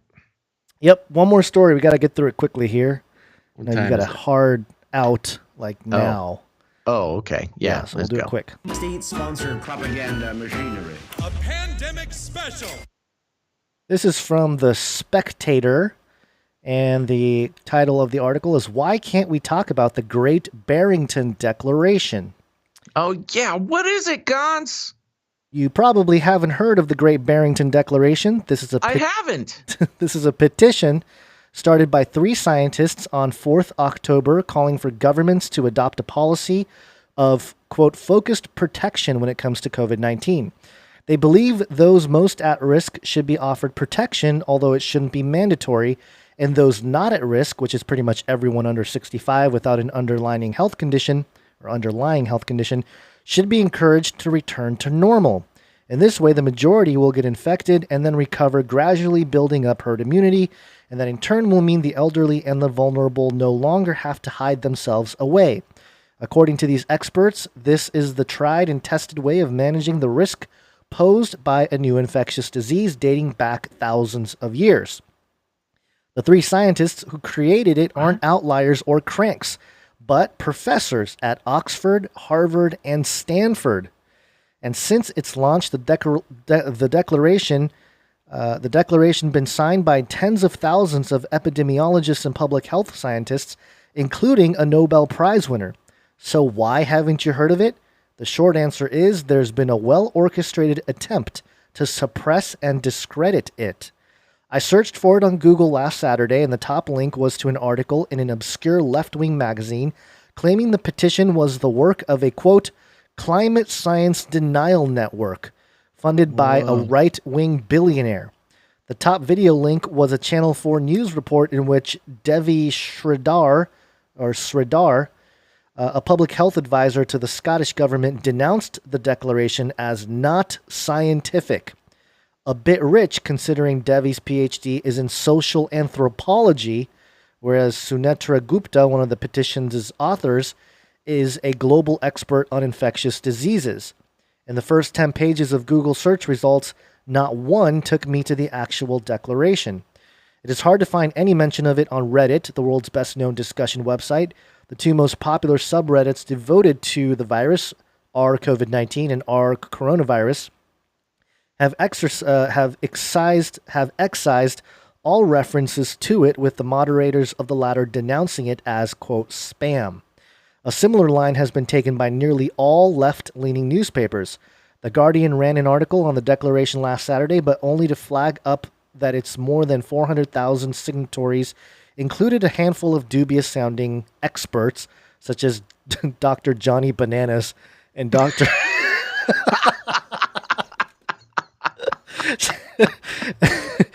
and Professor Dominic Dummings. Hardly surprising given that... Dr. Johnny Bananas? Hardly surprising given that lockdown zealots have been openly encouraging their followers on social media to sign up with fake names. But it gets worse. On Monday, Professor Gupta appeared on BBC News to talk about the new lockdown measures. Yeah. I'm sorry, but if Dr. Johnny Bananas doesn't follow us on Twitch by next episode, I'm going to be very disappointed. Okay. All right, somebody reach out to Dr. Johnny Bananas. Make sure he gets a link to the show. Somebody call him, tell him to join the Twitch. Yeah, just before she went on air, one of the producers told her not to mention the declaration. Naturally, she ignored this instruction, but where did it come from? At the end of last month, Professor Susan Michie, a member of SAGE, took to Twitter to complain that she'd been invited onto the Today program to discuss focused protection on the understanding that the scientists behind it would be portrayed as beyond the pale, only for Professor Gupta to make a compelling logical argument. I quote, "I got prior agreement from R4 about the framing of the item," she wrote. "I was assured that this would not be held as an even-handed debate. On whose authority has she been given that assurance? I suspect Ofcom's coronavirus guidance has something to do with it. This guidance, published when the lockdown was announced in March, warns broadcasters to exercise extreme caution before criticizing the response by the public health authorities or interviewing any skeptics. The organization I set up last February, the Free Speech Union, is currently trying to judicially review this guidance, but in the interim, the BBC no longer needs to suppress discussion of the declaration because the WHO, the World Health Organization, the most respectable public health authority in the world, has done a U-turn on lockdowns. This was clear on Spectator TV last week by Professor David Nabarro, one of 6 coronavirus envoys appointed by the WHO's Director General. Quote, "We in the World Health Organization did not advocate lockdowns as the primary means of control of this virus," he told Andrew Neil, before going on to highlight the collateral damage they've caused across the world, echoing the words of the declaration. "Ignore the censors and the smear merchants. Go to gbdeclaration.org and sign the petition." So, you know, a little bit of a personal agenda there in terms of the Spectator. So this is interesting. This is okay. I might need a little bit of a review. So the Barrington Declaration was a group of 10,000 epidemiologists who are saying what now? They're saying that most people under 65 can go back to normal. And everybody over 65 that are at risk, you know, give them the care if they want it. Right, exactly. Yeah. Yeah, and okay, and that they're saying that this is how you were going to get herd immunity. Yeah. Yeah, you know, isn't that crazy? And, you know, we didn't cover it, and No Agenda covered it great, but the WHO coming out and saying that lockdowns don't work and we shouldn't be locking down and don't lock down. That from the World Health Organization. And yet, at least here in America, and as we've seen across Europe, lockdowns continue. And yes, this Barrington Declaration, I mean, you talk about believing the authorities or whatever. It's not like a registered group that would have an agenda. It's just 10,000 individual epidemiologists who are trying to get the truth out there. Right. Well, and yeah, the three who started it, who created the declaration, are professors at Oxford, Harvard, and Stanford. So I don't know how Oh my gosh. you can't Wow. you can't This really is get any. big. It is big, but no one's covering it. Nobody is No, talking they're about it. not, because this is really a nail in the coffin. I think so. Everything it's all political. The Yep. lockdowns are political, and not just political, but as if you're listening to this show, a grasp to claw more control, to globalize things, to gain more control over individuals' lives, even though it has no medical bearing on what we should be doing. Yeah. And even saying that might get us kicked off YouTube, but it's just the truth, and we can't not say it. Yeah, and Euro Pop Mart in the chat, TLAV, Ryan Christensen, and Whitney Webb have been covering it well. So yeah, I know they've been covering it. We're just trying to do our part to just mention it, at least to get people out there if you're interested to look into it. It's another one of those things you can share with your normie friends. And there's going to be some disinfo type of stuff out there on it. Obviously, Google looks like they've censored it. And well, it is unfortunate that Johnny Bananas had to sign. Johnny Bananas. Well, that's part of it. That's part of the poor guy. The disinfo campaign, And that's how they disinfo a lot of things. Yeah. You pick out one. Poor guy. I mean, probably is a real guy. Who knows? I don't know. Whatever. Maybe it slipped in there, but probably a real guy. Gets enough guff every day of his life. Patients coming in, having to call him Dr. Johnny Bananas. And now he's getting picked out of 10,000 doctors to discredit maybe the most important document of the 21st century. Poor guy. Dr. Johnny Bananas. Don't worry. Some artist is going to render you, and we will immortalize you on this show. I just can't think of Dr. Johnny Bananas. You're going to be on a t-shirt, buddy. Oh my gosh. All right. Well, that's good. Barrington Declaration. Find it, folks.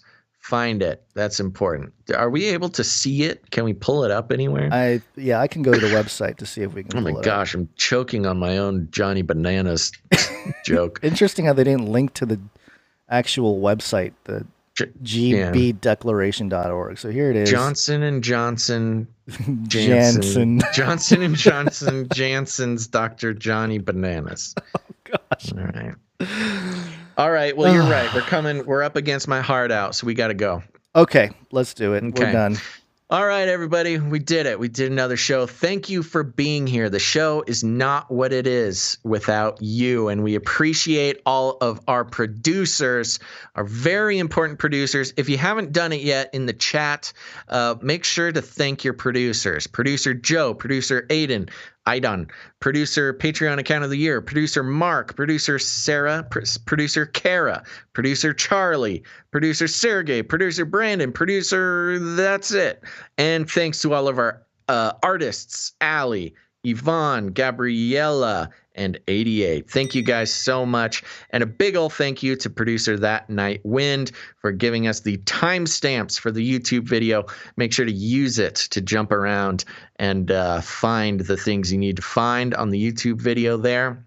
Remember, we're on the value for value system. We need producers to do the show. We can't do the show without our producers. Next show is going to be Monday the 19th. Oof. Put it on your calendar. Turn on notifications. Monday the 19th, sometime between noon and 3 p.m. Pacific Standard Time. Be there or be square. And remember to become a producer over the weekend here. You got some time. Yes. And artists, that's your time too. Come on, artists. We haven't had any jingles past couple at least this episode. So if you're a musician or you know your way around some sound editing software, please create some jingles for us. Jingles, that might be the hardest thing to do because you kind of got to look into the future. What things are coming up that we'll need a jingle for? Or you can make one. for Johnny Bananas. I was going to say, you can take topics or things we've mentioned and turn them into songs. Like that's right. Kind of like how People Zoo came about. So that's there's right. different ways to go about it. Yes, and remember, if you're a musician, you can make a show-related song. We'll be playing it on the Canary Cry mixtape at the end of the show here, so make sure to stick around for that. And let's see. Now, most importantly, you got friends, you got family. They're all starting to wake up to the fact that the world is not what it seems, and that's great. That's good news. But if they need a place, a lighthearted place to continue the waking up process, go ahead and send them an episode. Send them this episode. They need to know about Dr. Johnny Bananas, and we'll be happy to be a part of that journey for them. Share episodes out on your social. It's what we got to do, folks, especially after the great culling, the outlets, the number of people making this content that are not banned is pretty slim, and we're lucky enough to be one of them right now. So now's the time to get the show out there. Remember to leave ratings and reviews. Please, thank you. I'll be reading those next Friday. And if you need any other instructions, here's what you do. You walk right up to him, you grab him by the cage, and then you shake it. The end of the world occurred pretty much as we had predicted. I want to shake things up, stir up some controversy, rattle a few cages. Hey, stop that! You'll never silence me. I'm the last angry man, a crusader for the little guy. Leave the bird alone. Never. Rattle a few cages. Rattle a few cages. The human race will have every opportunity to improve.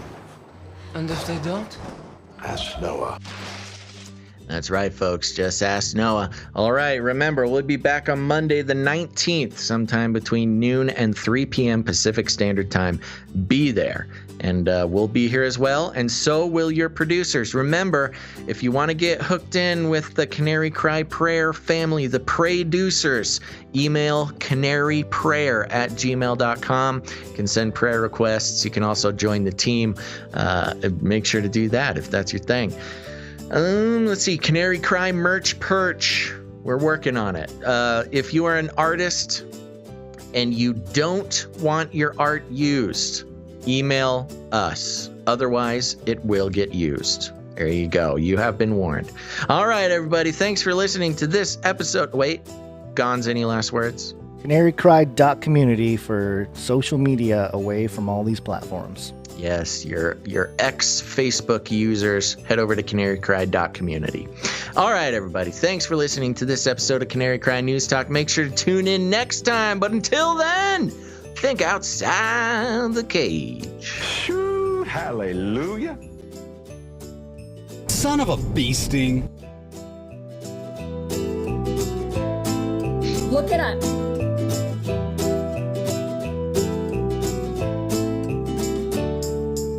Remember, reality is an illusion. The universe is a hologram. Bye, gold. Bye. I want to shake things up, shake things up. I want to shake things up, shake things up. Leave the bird alone. I want to stir up some controversy. I want to rattle a few cages. I want to rattle a few cages. I'm the last angry man. You'll never silence me. I'm the last angry man. I'm the last angry man. You'll never silence me. I'm the last angry man. A crusader for the little guy. Little guy. Little guy. Well, we'll see about that. Whatever, Illuminati.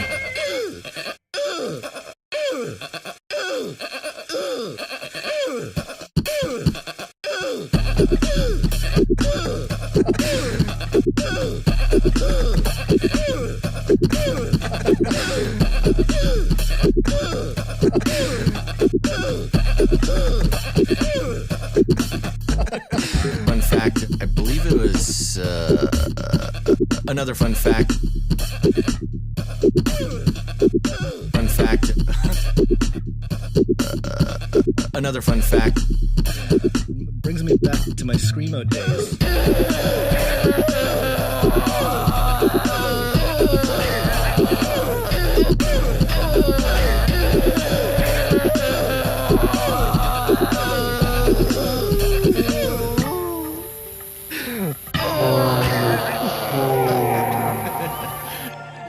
New pod. That's where I started.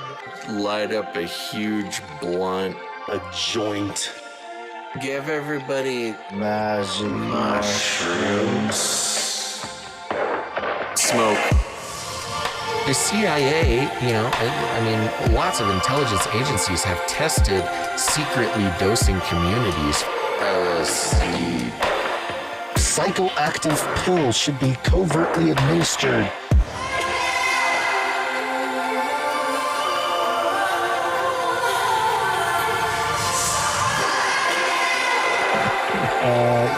Just put me on some, I don't know. Give you a shot in the butt. Fluoride, oxytocin. Get a chemical hug. I did dabble, some of that robot crack. I know what it's like. It's a lethal recipe for disaster. You need help. If you're a pharmacist, you need to repent. All right, weird.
Humans will be confined in a people's zoo. People, I'll keep you safe and warm in my people's zoo.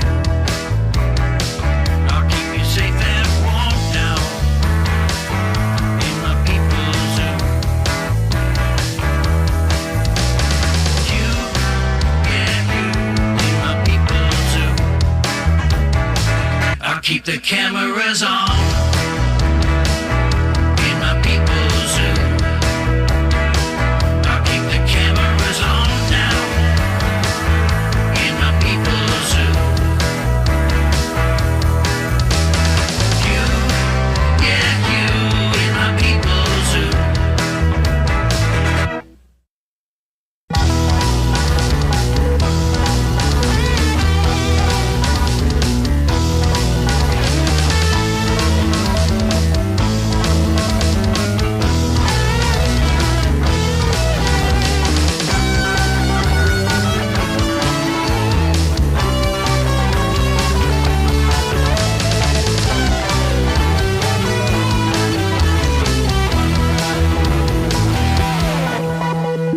you fat and sad.